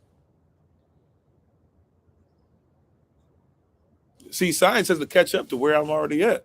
And by the way, but what I'm doing is scientific. I'd say this all the time. See, this is coded. They want you to believe that we don't believe in science. What does the Bible say in beginning about a shot? It says there was gas, liquid, solid. They tell you that there was solid. Nowadays, they have to get it off. At first, they were telling you something exploded from nothing. That comes from Gaia. They don't want you to know about Gaia and atoms and how that was part of a religion. They don't want to talk about that. That was actually part of a religion. And then when they found anything close to the evidence, then they started naming things after these Greek religious beliefs. That's where the word atom comes from. Atom, it really being close to Adam, but they were trying to say, well, Adam wasn't really a person. In the Greeks, they were trying to say Adam was one of many things that came out of these deists or deities, and therefore we want to make sure that these deities are represented and we came out of them. So the smallest particles, we're just small particles, including atoms or atoms. We're all atom, therefore there doesn't need to be anybody who's better than the other. That's their way of reconciling. When they started having the Macedonian rule, they started having to connect in all these different people who were being conquered in Greece together and saying, this is where your gods and goddesses go. And so they put them together in a nice, neat little package. And so today you still use terms like Now, when they didn't use the term Big Bang, that was something that was created on a radio show, and now it's stuck where people call it the Big Bang theory. But this theory that comes out of this evolutionary theory, by the way, is often interesting to me that people don't talk about it. There's 6 types of evolution you have to talk about, and we only talk about one, the one we feel like it. Like, because if you want to talk about the 5th one, we got to talk about that Darwinism, which is based off of racism, but nobody want to talk about that, you know. But you know, you got to talk about universal evolution. You got to make it work as far as evolution of the stars. You got to talk about evolution of the atoms, or even the elements. How do elements evolve to where other elements can be there? Because I can't have water without H2O, and yet somehow, some way, water is necessary for some of the things you're saying had to be created or already existed. But you're saying there was a Big Bang. Now it's gone from a Big Bang, there was nothing, to something, because they realized that that's intellectually, you know, it's cognitive dissonance. It's Dunning-Kruger effect. So now, oh, wait a minute, we believe that there were actually 3 types of universes that were kind of close together. They hit each other, and then there was an explosion, and that's what happened. And now space is getting bigger and bigger. And it's like, well, I know your Constitution now. In your Constitution, you said there's a such thing as the speed of light, right? That's why you're telling me that the Earth is now 13.8 billion years, or some people want to say it's 13.6, or some people say it's 18 point whatever, right? That's what you're telling me. Yeah, that's what I'm telling you. Yeah, you got that. Yeah, I know your Constitution, but here's the problem. In your Constitution, don't they also say that there are parts of space that move faster than the speed of light? Yeah, we do teach that too. Well, if there's parts of space that move faster than the speed of light, it means that the speed of light has nothing to do with how old the Earth, or how old the universe is. Correct? Well, I guess that'd be correct. See, when you know the Constitution, it's different. We don't know the Constitution. We don't know the culture. See, I know the culture. I know this is Greco-Roman. You can try to tell me, oh no, the reason why we know that it's a solar system the way it is because we came out of religion. We came out of the Roman Catholic Church. No, you actually came out of the Roman Catholic Church. Nicholas Copernicus, and look up the word Nicolaitan, and you'll figure out what's going on there. Nicholas Copernicus literally was somebody whose family, pretty much died off. And thank you for the love. And so therefore, Nicholas Copernicus was hired. They put him in school to get his bachelor's degree, and a bachelor went to school back then, right? Because there really wasn't school like you think about it today, but they went to a college to basically while out, which is why you get these fraternities and things like that, and people want to pledge Greek and these sororities and things like that. But back then, it was what? It was a bachelor's degree, not a bachelorette's degree, but it was a bachelor's degree. So, right, just like people did in the 1800s, 1900s, still do today. So your bachelor's degree was for people who went and wild out, and your family would pay for you after a while to get your bachelor's degree. So he was just wilding out, and then all of a sudden they said, hey, he spent 12 years just being a bachelor, never got a degree. Then all of a sudden they gave him a couple of master's degrees, and they said, we want you to write up a new cosmology, a global cosmology. Which, if you check out even Martin Luther was actually, that's one of the things he was arguing against. Right? He was arguing against a global cosmology, because he said, if you teach this, it's going to teach people that they shouldn't worship and shouldn't treat the Sabbath as a Sabbath, and so I'm going to teach them that the way the Most High created everything is not going to work. It was the Roman Catholic Church. You think that it was people who were against the Roman Catholic Church. It was the Roman Catholic Church that said, we want to worship him on the sun. Sunday is day of worshiping the sun. Monday is day of worshiping the moon, Ishtar. Wednesday, Wednesday is day of worshiping. Tuesday is day of worshiping Thor. Let me just do it again. Monday is day of worship. Sunday. I told y'all. See, I told y'all. Words sometimes messing up with me. Anyway, Sunday, day of worshiping the sun. Monday, day of worshiping the moon. Tuesday, day of worshiping the deity of war, the spirit of war, the god of war. Wednesday, day of worshiping. Wednesday, day of worshiping Odin. Thursday, day of worshiping Thor's day. Friday, Frida's day of worshiping Frida, Odin's wife. Saturday, day of worshiping Saturnalia. Thank you, Brother Tehran, right? Or Taryn, rather. Brother Taryn, right? So therefore, this is what it was. So they wanted to change it from Saturday, which still was a day of worshiping Saturn, but at least it was the 7th day. So at least they could go ahead and say, hey, this is the 7th day. So we're keeping Shabbat, supposedly, right? We're keeping the Sabbath.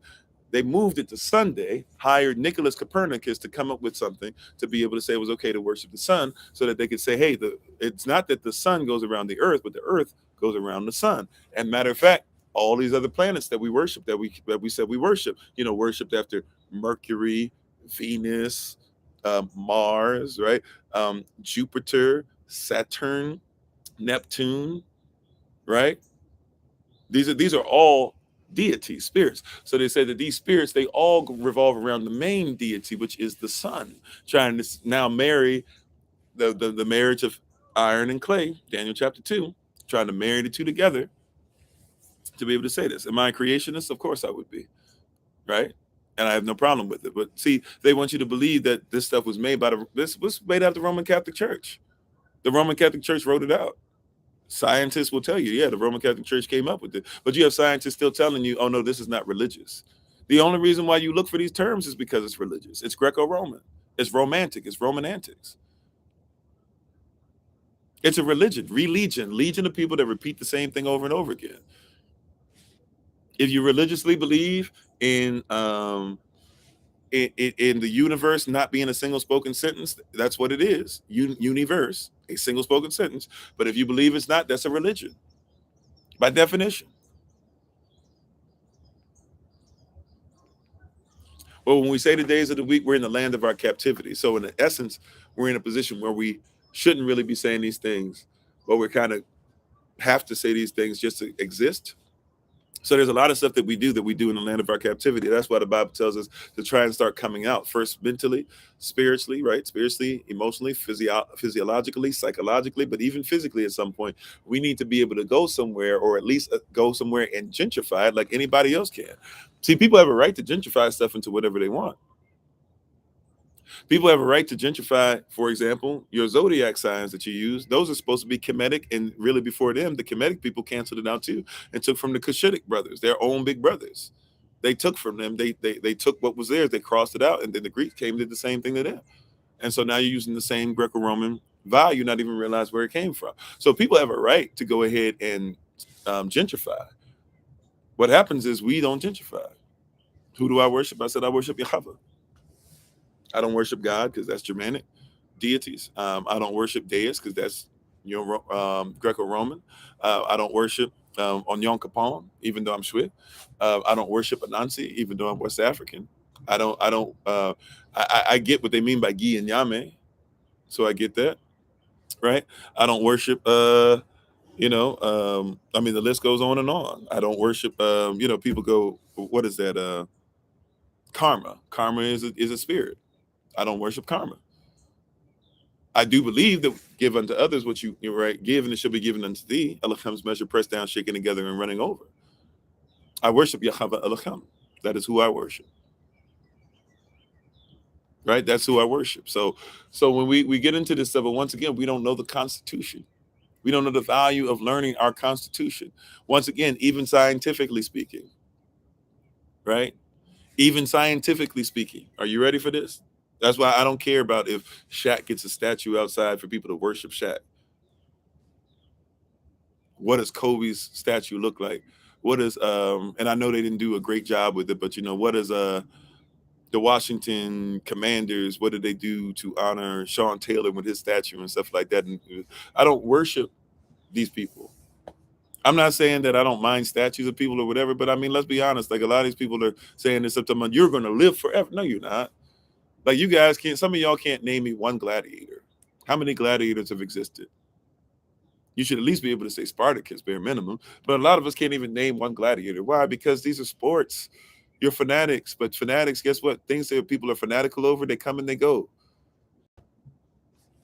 They're a style. They're a fashion. But there are certain things that are not just fashionable for a season. There's certain things that don't just always come back. There's certain things that never leave. I don't worship things that aren't eternal because I only worship one that is eternal. And how you doing, Sue? Thanks for being on. Canada in the house. We got a few Canadians on today, as we usually do, actually. Thank you for being on. Appreciate it. So we got to be honest about this, y'all. And how you doing, Yoshi? Is it Yoshi Star Bear? Okay, thanks for being on. We got to be honest about this. We don't honor our Constitution because we don't know it. The Constitution, it comes with a glossary. This Constitution comes with a glossary. You got to know the code. You got to know the culture.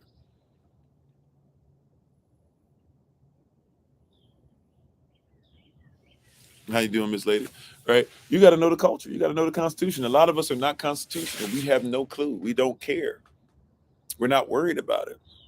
We're not thinking about it. We're not honoring it. We're oblivious.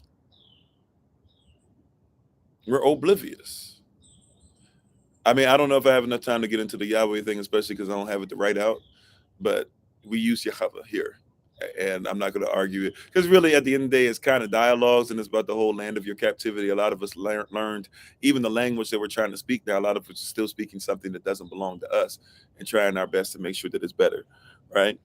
But at the end of the day, you got to go back to your culture. You got to go back. If not, you're oblivious. Oblivious doesn't mean that you're not nice. Oblivious just means it doesn't matter to you that much. They don't care about it. Then it begins to matter when you're like, well, why am I working twice as much to get half as much? You know what I'm saying? When you start doing stuff, then you say, what's going on? Then somebody introduces, and then the culture makes more means more to you. The psychology, even the soul, psyche. We don't even know these terms we use in the Greek. You know, the word psyche in the Greek literally means soul. So if somebody's talking about being scientific, but they're talking about your soul, you don't know that their science is in the science of the soul. Psychologist, IST means to be proficient in. The ology means to be what? It means to be the study of or the logic of. And then therefore, since you're looking at Sake, the soul, put it together. It is the person, IST, who is proficient in ology, the study of what? Your psyche, your soul. Now, somebody will look at me and say, well, people can change definitions all they want, and it can mean something different. Yeah, but when you talk about the psyche, you've always been talking about the soul. I'm not changing the definition. You're trying to change the definition, right? Because you want to come out or you want to say that you are in fact a god or a deist. You are a deist. You have become your own deity, and that's fine for your culture. Other people share a different culture, and rather than say we are stupid because we share a different culture, maybe we are just as rightfully lawful to be able to hold our own standard, just like you get to. Right? I've said this and I'll say it again. I'm not here to stop the United States of America. I couldn't if I wanted to. Definitely not within myself. And I wouldn't have us do it because we're not going to win that. If the Most High decides to do it, let him do it. Until then, we can be a bridge that allows people to come out of this world. That's all I want. Is, hey, I'm reporting to you. I used to be ported where you are. I was able to report somewhere else. And I found out I was able to travel. I was able to study. I was able to be nurtured. I was able to have a spiritual journey, all that stuff. I was able to find out that, hey, when I went to this port, they don't do it like we do over here. And then I was able to read some books and find out that, hey, the people who were the fathers and mothers of these people, they didn't do it the way they're telling you that they're saying their ancestors did. So I'm coming back to you. I'm reporting just for a second to say, hey, before all this stuff crumbles, y'all can come on board and let's roll out together. And people say, oh, there you are. You're trying to be a cult. No, I'm doing the same thing. Like y'all do it all the time. If you don't like it here, you can go somewhere else. Well, I went somewhere else. Even when I worked for y'all, I was in the United States military. And when I worked for y'all allowed me to go different places that I had to go to make sure that what y'all wanted to do as far as what you call democracy, that your will was done around the earth. And I gave them my right to humanity, right? I signed up to Uncle Sam and I became nothing more than a slave to put my body on the line as you saw fit. And if I tried not to do it, you would throw me in prison, in the brig.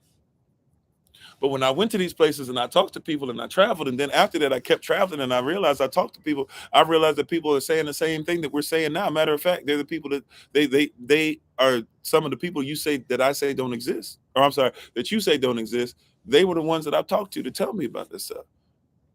And then when I didn't go on your dime, so I didn't have to be limited to this is how long I can stay. And I stayed for a long time. And I talked to some of these people for a long conversation. And I've emailed back and forth with tribes, of chieftains of Polynesian tribes and chieftains of Kemetic people and chieftains of people who are in West Africa and chieftains of people who are in Israel right now, in Palestine, and chieftains of people who are even Jewish rabbis and things like that. And they taught me. I learned, oh yeah, there's truth in this. And Elohim is a spirit, and those who worship him respect him in an extreme high fashion. We do so in spirit and in truth. See, people think that think you're not scientific, but once again, we do in spirit and in truth. You said sin is actually removed from the Oxford Dictionary. I did not know that. Wow. Right? Aman. Yeah, we got to put in the work. If I didn't put in the work, I shouldn't be qualified to say a thing. That's why I say test it, try me, go look up the stuff, tell me what you find, right? And if you have questions, please ask them, because in a lot of places they tell you not to question. I don't mind you questioning, right? Just be ready for answers. I don't even get that. Like, if you want to question everything, fine. Can I answer everything? And the answer is no, I don't have all the answers, but at least can I be given the opportunity to?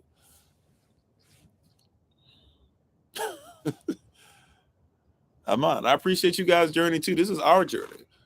See, this is what it comes to at the end of the day. It's not just for me.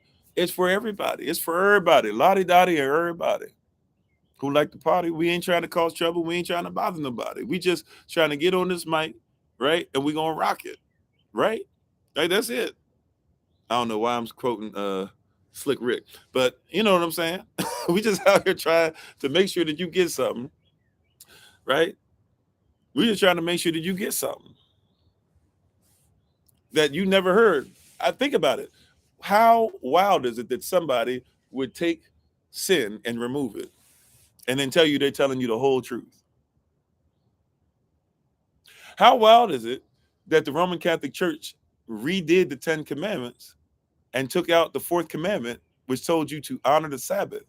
I just told you that they came up with Sunday worship, to worship the sun, because they didn't want to worship on the 7th day anymore. And yet, let's be honest, they took out the 4th commandment to keep the Sabbath.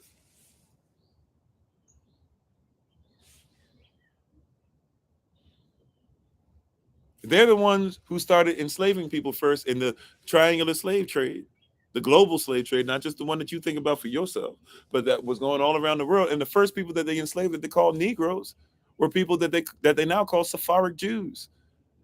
They were described as being tall, slim, black, took care of their women, followed the law, were highly attracted to their women, were highly sexual in their appetite. They wore black hoodies. They played music all the time. They put poetry over the music that they played. That sounds familiar to me when I look at that.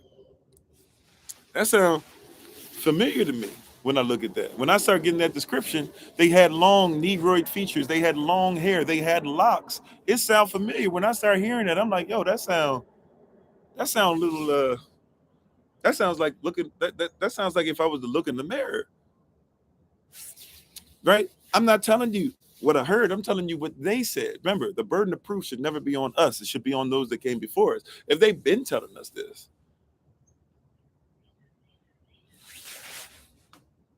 written in documents. Yeah, we them folks, we them boys. All right. And they would call us boys for real. Right? But we them folks. You know, the first people to live in ghettos were the Sephardic Jews in Spain and in Portugal. Really, Portugal more than Spain. You can go look at them, still boarded up to this day. You can go look at it for yourself. And guess what? Even though other people were placed in ghettos as well by Hitler, who was actually doing it, Hitler literally put them in ghettos because he didn't believe they were the chosen people. And so he did it as a joke. It wasn't a joke. I'm not saying they deserve death. What he did is horrible. It is a Holocaust. It's not the only Holocaust. It's not the Holocaust, but it is a Holocaust. And it was wrong. I'm not going to allow anybody to say, oh, they deserve blah, blah. If you're doing that, miss me with that, you don't need to be here. Just being honest. If you out on this, you ain't ready for this word. You ain't ready for this transition. We're not asking for death upon anybody. But at the same time, that's why he did it. He put them in there. And then they started telling you, after you said, oh, well, it's Jews and this and that. Why have you never thought about the fact that they say you live in ghettos? That you from the ghetto?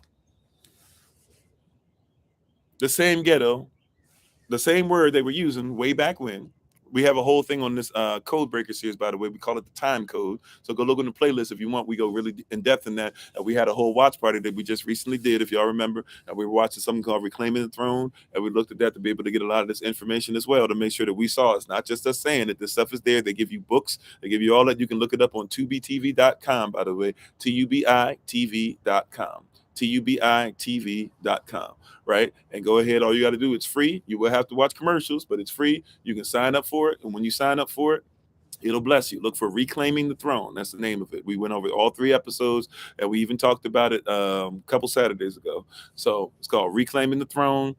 I'm telling you, it's going to bless you. It's going to bless you, right? It's basically Hebrews to Negroes, but actually it's a lot better for you, especially if you have a certain starting point. The Hebrews to Negroes is more vast. This one kind of helps you to focus and learn certain places about specific spots, and really focuses on kind of like really more so West Africa, and for the most part focuses in on like the Mediterranean kind of sort of, and then gives us that, right? But I'm trying to tell you, the information is out. Right? The information is out. Right?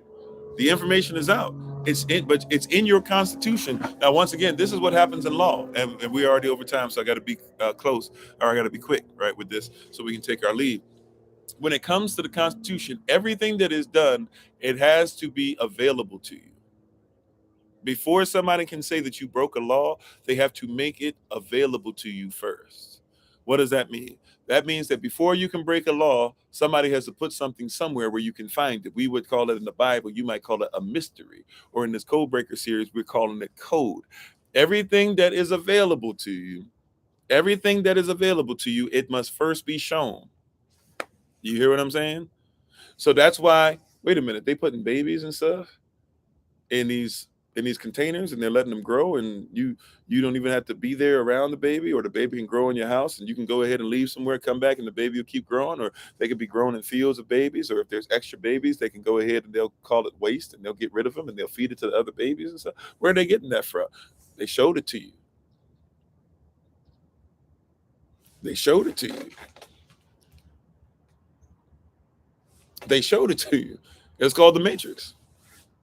Now, here's the wild part about it. It was a vision by an Israelite woman. Did y'all know that? It was an Israelite woman, a black woman, if you will, who wrote the book. Remember, Neo was supposed to be black. Morpheus was supposed to be the white savior. He really wasn't in the original thing she wrote. But that's how the Wachovia, now sisters, but back then they were the Wachovia brothers. That's how they wanted to make it. Was Neo was going to be black, but you had Morpheus was going to be the white savior. And Morpheus, even if you look at what Morpheus is Greco-Roman theology being mixed in with a Hebrew Israelite story. That's what it was. She actually sued and got paid. So this isn't even something that's a lie. You can look it up. She got her money because they took the script. They do what they do a lot of people. Oh, we don't think we can use that. And then they take the same exact idea and they try to run with it or whatever. And she was like, no, you ain't going to do that. Give me my money. And she sued them because she made sure her stuff was what? Lawfully taken care of. It was hers. It was patented. Law. As much as you think law doesn't matter, they got to respect law all the time. Right? But she got her money back. Or I don't know if she got all her money, but she's straight for the rest of her life. Yeah, Terminator was hers as well. And think about what Terminator's about. Same type of thing.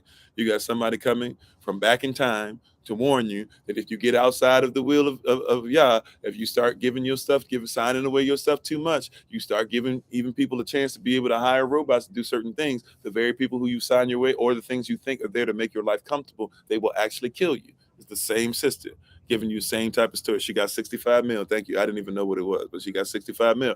So she wrote Terminator. Now you guys think James Cameron wrote Terminator. You guys think that Arnold Schwarzenegger is responsible for Terminator.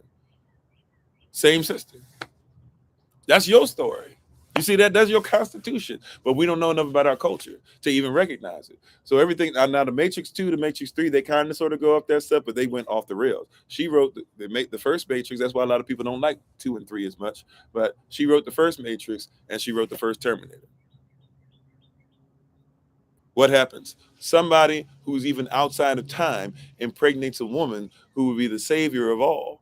And these robots that are created, these robots that are against, that have no soul, they're coming looking for the child. They're trying to bruise the child in the heel, who will ultimately bruise them in the head. And once they took the story away from her, you get a few, however many Terminator movies, what are 5 Terminator movies now? You get to the one that opens up where they finally did what they were supposed to do. They killed the child that was supposed to be son. Now, what did they do, though? After he gets killed, the one who killed him now becomes somebody that you should lift up. Arnold Schwarzenegger's character actually terminates, in this timeline, he actually terminates the child, the same child from Terminator 2, Judgment Day. He actually terminates that child. And then he loses his purpose, because his purpose was only to kill the child. So then he gets with a woman. What do they start doing? The woman's asexual. She's not even attracted to anybody else. So he doesn't even have to have sex with her or whatever. But she allows him to do absolutely nothing, just be around, be a great listener, and do some stuff around the house or whatever. And then they meet up with him after they found the new John, if you will, who is this girl, this female. And now the female who's protecting her, who's a robot, is part human, half robot, the mixing of iron and clay. And now you have this new child who is now what? Supposed to be the new one you're going after. That's the Antichrist. It's the same. See, that's what I'm saying. By law, they have to always show you whatever they're about to do. They've been showing you Oscar for a long time. They get you to watch the Oscars and applaud the Oscars. They've been showing you Oscar for a long time. You don't even know this Babylonian. It's Talmudic. It's Assyrian. It's Kemetic. It keeps going back and forth. It's Cushitic. And yes, some of our people are Kemet and Cush, but I'm saying those values we shouldn't be keeping. But we don't even know that. They have to show it to you. Matter of fact, they have to show it to you. What is it? Ignorance of the law is no excuse. Terminator and Matrix was part 1 and part 2. Yeah. Just a continued conversation. She terminate. So if you want to learn, matter of fact, now that we know that, we can't have the babies watch, I guess. Maybe they can watch the Matrix, but now that we know that, our watch party this week is going to be for the babies. Mostly everybody's invited, but our watch party this Saturday coming up, we want to invite the babies to be able to watch some stuff. So hopefully you'll invite your babies to be able to watch some stuff with us on Saturday. It's stuff that I think even teenagers can get, but you'd be surprised some of the truth they're out there giving to us, and we want to show it to you. Thank, babe. I see it 11:11. Excuse me, 11:11. But we want to make sure that these babies get to watch some stuff too. But maybe after that, maybe we'll do another watch party. I don't know why we're doing so many watch parties. I think I'm gonna have to get a Twitch thing together, and we can just have a watch party on certain days out of the week for those that want to. I'm not that great at staying up late, so we won't be able to watch too long because I'll fall asleep on y'all. I might have to start a Twitch account, and we just start having some watch parties and pausing and stopping and pausing and stopping. You have a 9-year-old? Well, bring her on. We're going to do this on Saturday. So if you guys don't get the link for Saturday, by the time it's getting ready to start, we do our SOC meeting at 11 a.m. This is going to be for them. She's great age too. But I'm just saying, like, this stuff is, you going to fall asleep too. Yeah, I'll fall asleep on y'all. I don't do, once class is finished at about 10 p.m., y'all, like I'm pretty much, like, the way my eyes are looking now, they get heavier. You know what I'm saying? So I'm just saying I need my sleep. But yeah, we're gonna watch this. But maybe we'll make that part of it. We can watch Terminator. Really, we should technically watch Terminator 2 as well, but I don't want to get too far off into it. But we should technically watch Terminator and do some pausing and stopping and just talk about what is it that we just saw? What is it that this is saying about the word? They have to show it to you by law. Right? Yeah, it is. Even though others like it because of the angel numbers and stuff too. But but these are these are things that we have to realize and recognize. Like they have to show it to you. That's why ignorance is no excuse. They have to. So, for example, there's books written out about all this stuff. Black's Law Dictionary has been in existence. There's 11 editions. One of you even blessed us, gifting us with it, right? There's 11 editions. So there's no way that you can go to a courtroom and say, "Oh, I didn't know that if I said that I was black or colored or Negro or African American, that those were all fake versions of people." They'll say ignorance is no excuse. It's written. It is written 3 times in the wilderness. The devil came and said something. What was it? No excuse. It is written. It is written. It is written. But you had the power to turn stones into bread. It is written. It's out there already. We're not even going to have this conversation. Well, look, I'm going to take you to not just to the place where we worship. I'm going to take you to the highest point on the place that we worship. And I'm going to have you look down and say, man, I'll give this to you. Man, it is written. It's already out there that this is what it is. Look, man, I'm gonna take you to the highest mountain. I'm gonna show you the whole planet and all the kingdoms. Look, they all belong to me because all these people bow down to me, whether they know it or not. I'll give it to you. Just bow down and worship me, man. Look, not only am I above you, yeah, sure, I could just tell you, look, I'm the King of Kings. That includes you too. But I'll just say, no, it is written. It's already out there. See, the code said, "Watch Coming to America," and also and break that agenda down. That's interesting. Yeah, we can start coming up with some stuff for various watch parties, and we'll have to figure out the days because I'm already out here extremely busy, and I don't know if we'd be able to work it in the schedule. We probably have to do it like certain weeks. Like we probably have to do like a maybe a week, a month, or something like that, where we allow ourselves to go through this stuff together, and do like a special one for Patreon and stuff like that, like we did with the last one. So we'll see. But I think some of that stuff is stuff that we should really look at. But we'll get into the class. So the class information is going to be up. As far as the donations per class, what we're asking for is $120 per donation. But contact us, or a $120 donation per class. But talk with us. We'll work with you. Talk with us. Speak with us. So text us. The number and everything's about to be on. The number you can text. The email address is about to be up. The website you can go on and click to see classes that start January 16th. That's about to be up as well. So just look at that and you'll see. But we'll have that stuff coming up on TikTok. If you're on YouTube, just contact us. Text us at that number. I'll say the number a few times once again. So once again, text us at 202-599-7312. Again, that's 202-599-7312. Again, I say 202-599-7312. Last time, that is 202-599-7312. So we thank you guys and we honor you. We appreciate you. And if you're on TikTok, you can always click, by the way, on our main page, click on the link tree and be able to get there. The classes are going to be like this as follows. Once again, if you just hang on for a second, if you're on TikTok especially, you're going to see all this stuff literally as we have our little praise and worship music play out at the end. You're going to legit see all this stuff just pop up on your screen. So if you're hanging there probably for another 5 minutes max, you'll start seeing the stuff come up on the screen very soon. Okay. But once again, Mondays is going to be Sovereignty 1, Sovereignty 2. Tuesday is going to be Hebrew characters. Wednesday is going to be basic Hebrew. Thursday is going to be reading and writing Hebrew. Friday is going to be Herbalism 1. And Saturday is going to be speaking Hebrew. And that'll be more so a think tank, as we basically are bringing back a language that not that many people are using anymore. We're basically going to use it as a think tank, as an opportunity to be able to get back into speaking it on a regular basis. Okay. So we thank you guys and we honor you again. We appreciate you all. And thank you for being on. So whether you're on TikTok, YouTube, you're watching this later on Facebook, we are coming off of Facebook. We appreciate you. And thank you for spending time with us. We give all honor and praise once again to Yahweh Elohim. It's all about him, and we're trying to make sure that we're doing things in accordance with his will and his way. Tadach Yasdel Bavakasha Bakwatav Barak Allah Acham Yahweh. May the blessings be upon thee in the name of Yahweh himself. And we're so thankful and grateful for another opportunity to spend time with you. We are on, if this is your first time with us, we're on every day at 8 a.m. Eastern New York time, on TikTok on Kofi_43. We're on every weeknight at 8 p.m. Eastern New York time on TikTok, Kofi_42. That's every day, 8 a.m. Eastern New York time, every weeknight, 8 p.m. Eastern New York time, except for Wednesdays, which is normally going to be my day off. So we're on every day except for Wednesdays, and Saturday and Sunday. Of course, I don't do the evenings. So if you'd like to be able to join us, feel free. We hope to hear from you guys. I know there's a lot of you once again trying to take classes. That's what we're asking. Please text. Even when we do tonight, Mondays will be shorter anyways, but I'll even make tonight kind of shorter. I'll even come on tonight. Let's say tonight we come on at about 7:45. We'll shoot for 7:45 p.m. tonight on Kofi_42.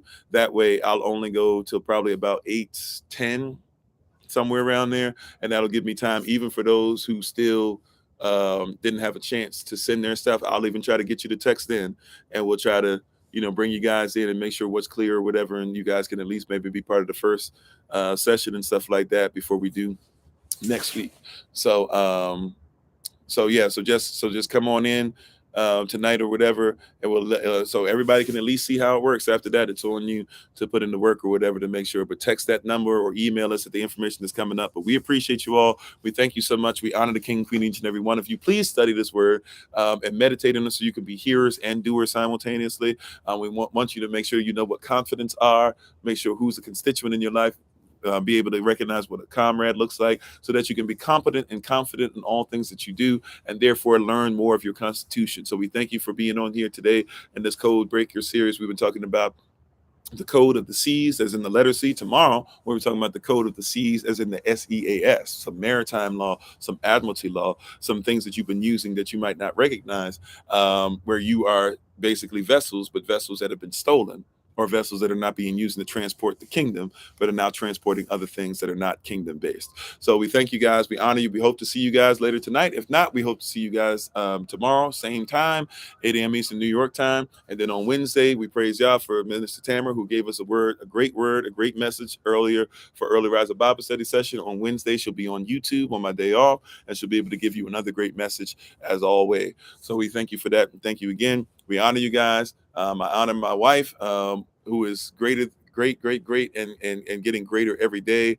who is meticulous in all that she does. The Honorable Maya, who you can check out on TikTok, YouTube, or website, and Pinterest at Bloom and Flourish, not A&D, the letter N, Bloom and Flourish. She is a healer, herbalist, chemist, and biologist by degree. For those that need the extra oomph on there, she makes many different tinctures or basically concentrated natural medicines for you that she basically goes and forages for by her own hand. If you would like to participate in getting any of the things that she gives out to the community, feel free to check her out, get in contact with her, connect with her. And yes, you could even reach out to us, even though she has a number as well, you could, her number is, I'll say it a couple times, her number is 410, text her, 410-469-1553.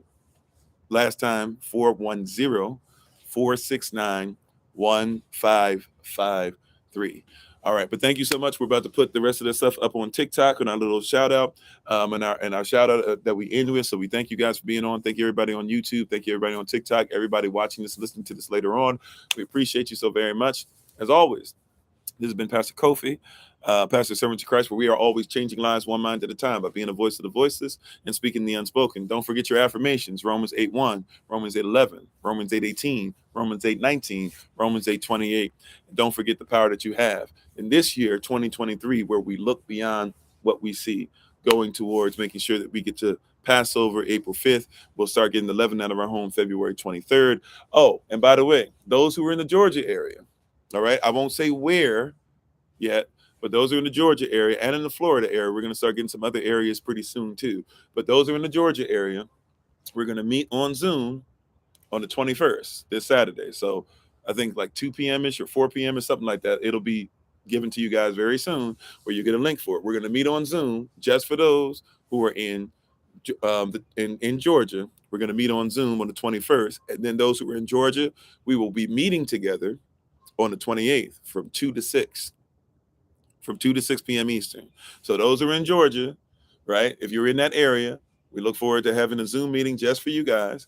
And those who are interested in meeting up, doing our first meetup in quite some time in Georgia, right? We're going to make sure that we meet up in Georgia on the 28th, okay? Those who are in Florida, we're going to have our first virtual meetup or our first Zoom meetup on, I believe, the 28th, okay?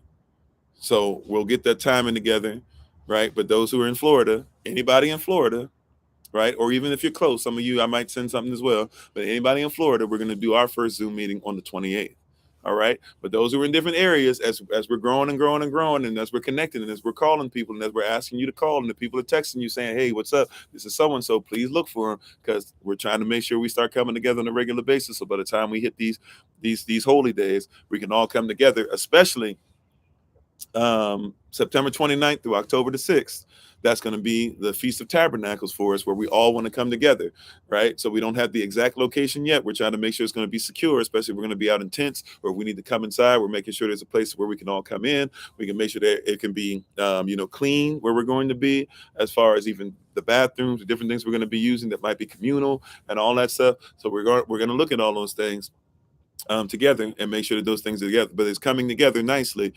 So if you want to start saving, that's going to be September 29th through October the 6th. I'm not sure when the we need the money by date is as of yet, but usually it's about a month and a half before. So if you want to start saving for it, it's going to look like this. If you come 1 to 2 days, and it's going to sound like a regular thing until you start being more and more, right? We're going to take care of your food. We're going to take care of some travel we're going to do down there as well, coming together to go visit some different things. And then, of course, for us to be in the way, certain things that'll be there, certain activities for us to do as a group, certain things for the children, blah, blah, blah. And we'll have more information as we get closer and closer. But September 29th through October 6th. So it's going to look like this. If you're coming for 1 to 2 days, so up to 2 days would be 300, right? If you're coming for 3 to 4 days, that turns into 350. Oh, see, you're starting to make a deal, right? However, if you come 5 to 6 days, that becomes what? 400. Wow. Right? So saving even more. If you come what? If you come, and this is for your family, not per person. This is for your group you're coming with. Right? Now, if you be honest, we're asking honesty. If you dishonest, whatever it is, what it is, but we're asking honesty because some people be like, oh, well, we're just gonna come, 10 of us are gonna come together, blah, blah. Okay. I mean, if we have to take on stuff, so be it. But we're asking, be honest with who you're coming with and stuff like that or whatever. We'll have a form for you guys to fill out soon. And then lastly, if you're there 7 to 8 days, right, we'll have an extra day there because if we need to do cleanup and stuff like that, we can do that and make sure that everything's there, right? But if you're there 7 to 8 days, then that costs you 450, right? So I don't even know. Calculate. I need a calculator. Hold up. I don't even know if I have a calculator app. Do I have a calculator app on my MacBook? I don't know. I should, right? I do. Okay. So basically, if you come first 2 days, 2 days is gonna cost you 300. That's 150 a day if you leave, right? If you do 3 to 4 days, so if you were to do 4 days max, right? 3 to 4 days, what? If we take 350, and my fingers are frozen, divided by four. Uh-oh, my fingers are frozen, y'all. I'm sorry. We take 350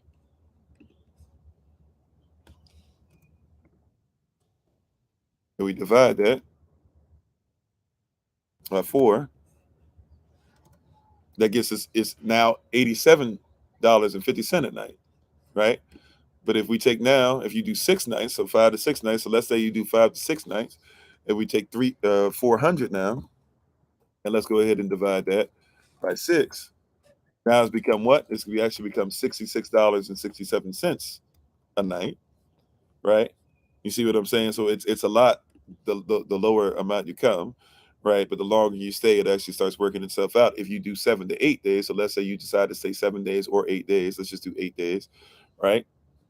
To make it easier for me in my math, it's 450, right? And we divide that by eight, and now you're dealing with what? $56.25. Okay, so it seems like a lot, but in reality, it's actually not as much as you might think. Okay. So just want to kind of put that out, start thinking about that. I know it seems like it's a lot, but when you start looking at it, wow, okay, and I mean, I can't pay for your travel and everything, but if you were to go somewhere and do $56.25 to basically make sure that everything is taken care of and you can go actually do the will of Yah, you can actually experience something you've never experienced with your community. I mean, that's something that's very affordable, right? We'll be taking care of all your food. We'll make sure that we're near a hospital. We'll make sure that we have some nice spots for us to go and visit as far as even learning about ourselves and things of that nature.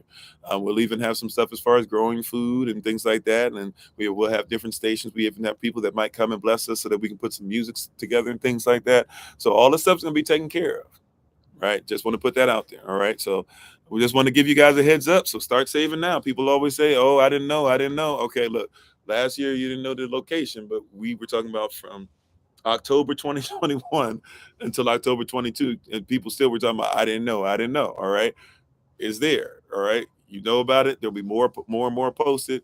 Right. We told you what the prices are, what it is per, and all that stuff. We'll even be giving directions as far as what to bring with you, as far as, hey, if you bring a towel or if you want to bring your own tent, this is what it is. Or if you want us to get you a tent, we'll try to make sure that we get a bunch of them or whatever, and we'll be able to get them for a small amount. But we're going to need to know how many people are coming by a certain date as well. So we're going to give a date soon that'll be like, hey, by this date, we need to know exactly how many of y'all coming so we can know how many tents we need to get right? And then also too, if people only stand for this amount of days, we're gonna need to know all that stuff by a certain amount of time too. So if we need to go ahead and make sure that we disinfect the tent or disinfect certain areas, there's gonna be a lot of different moving parts to this. So we want to make sure that we get this in order. So it's not just I'm coming at you for money and early or whatever. I need to know this stuff to make sure that you guys can have a place that's protected. We're going to have to make sure brothers are known on what we're looking for and training for. People we're going to trust to be able to make sure that they do things. We're going to have even an agreement, I guess people are going to have to sign, because as much as we want to act like people don't know, sometimes people get around and then people start acting wild or people start doing stuff. So we're going to have men and women that are going to be around to be able to look at what's going on during the nighttime. It is what it is. I wish I didn't have to look at it like that, but I got to be protective, especially if the babies are coming. I got to be protective over everybody. So the women, the children, they got to be protected, and the brothers as well. So when I say this stuff out and we talk about this stuff, I just got to make sure that we're saying this stuff. So if I say stuff, please don't take offense. Even to some of the stuff I'm gonna start saying, it's because I gotta make sure it is my responsibility. It is our responsibility, but it is my responsibility to make sure that y'all are gonna be okay. I take that seriously, right? I could. Even though it won't happen, I could see somebody maybe missing a meal, but I can't see somebody doing something that's going to get somebody caught up. Okay. So I just want to make sure we put that out there. So prayerfully, if y'all can do whatever you need to do, September 29th through October 6th, we always talk about we don't have our holy days and this and that, but we're about to start meeting together. So we can start meeting together for these holy days, and especially all of us coming together, we're working on making sure that we can get this done September 29th through October 6th. So we thank you all. We appreciate you. Thanks for being on. We're going to go ahead and get ready to do our shout out. Thank you for listening and listening and listening. And as always, Shasta, please remember that you are loved, you are necessary, you are majestic, you're fearfully and wonderfully made in you, which is all of us working together, will be the reason why people who are in this system no longer have to be of it. Shalom, family. Thank you once again. Take care of yourselves. If you're on TikTok, shout out where you're from. Even if you're on YouTube, if you want to shout out where you're from, I should be able to see it after we close out for a little bit. But thank you all for being on.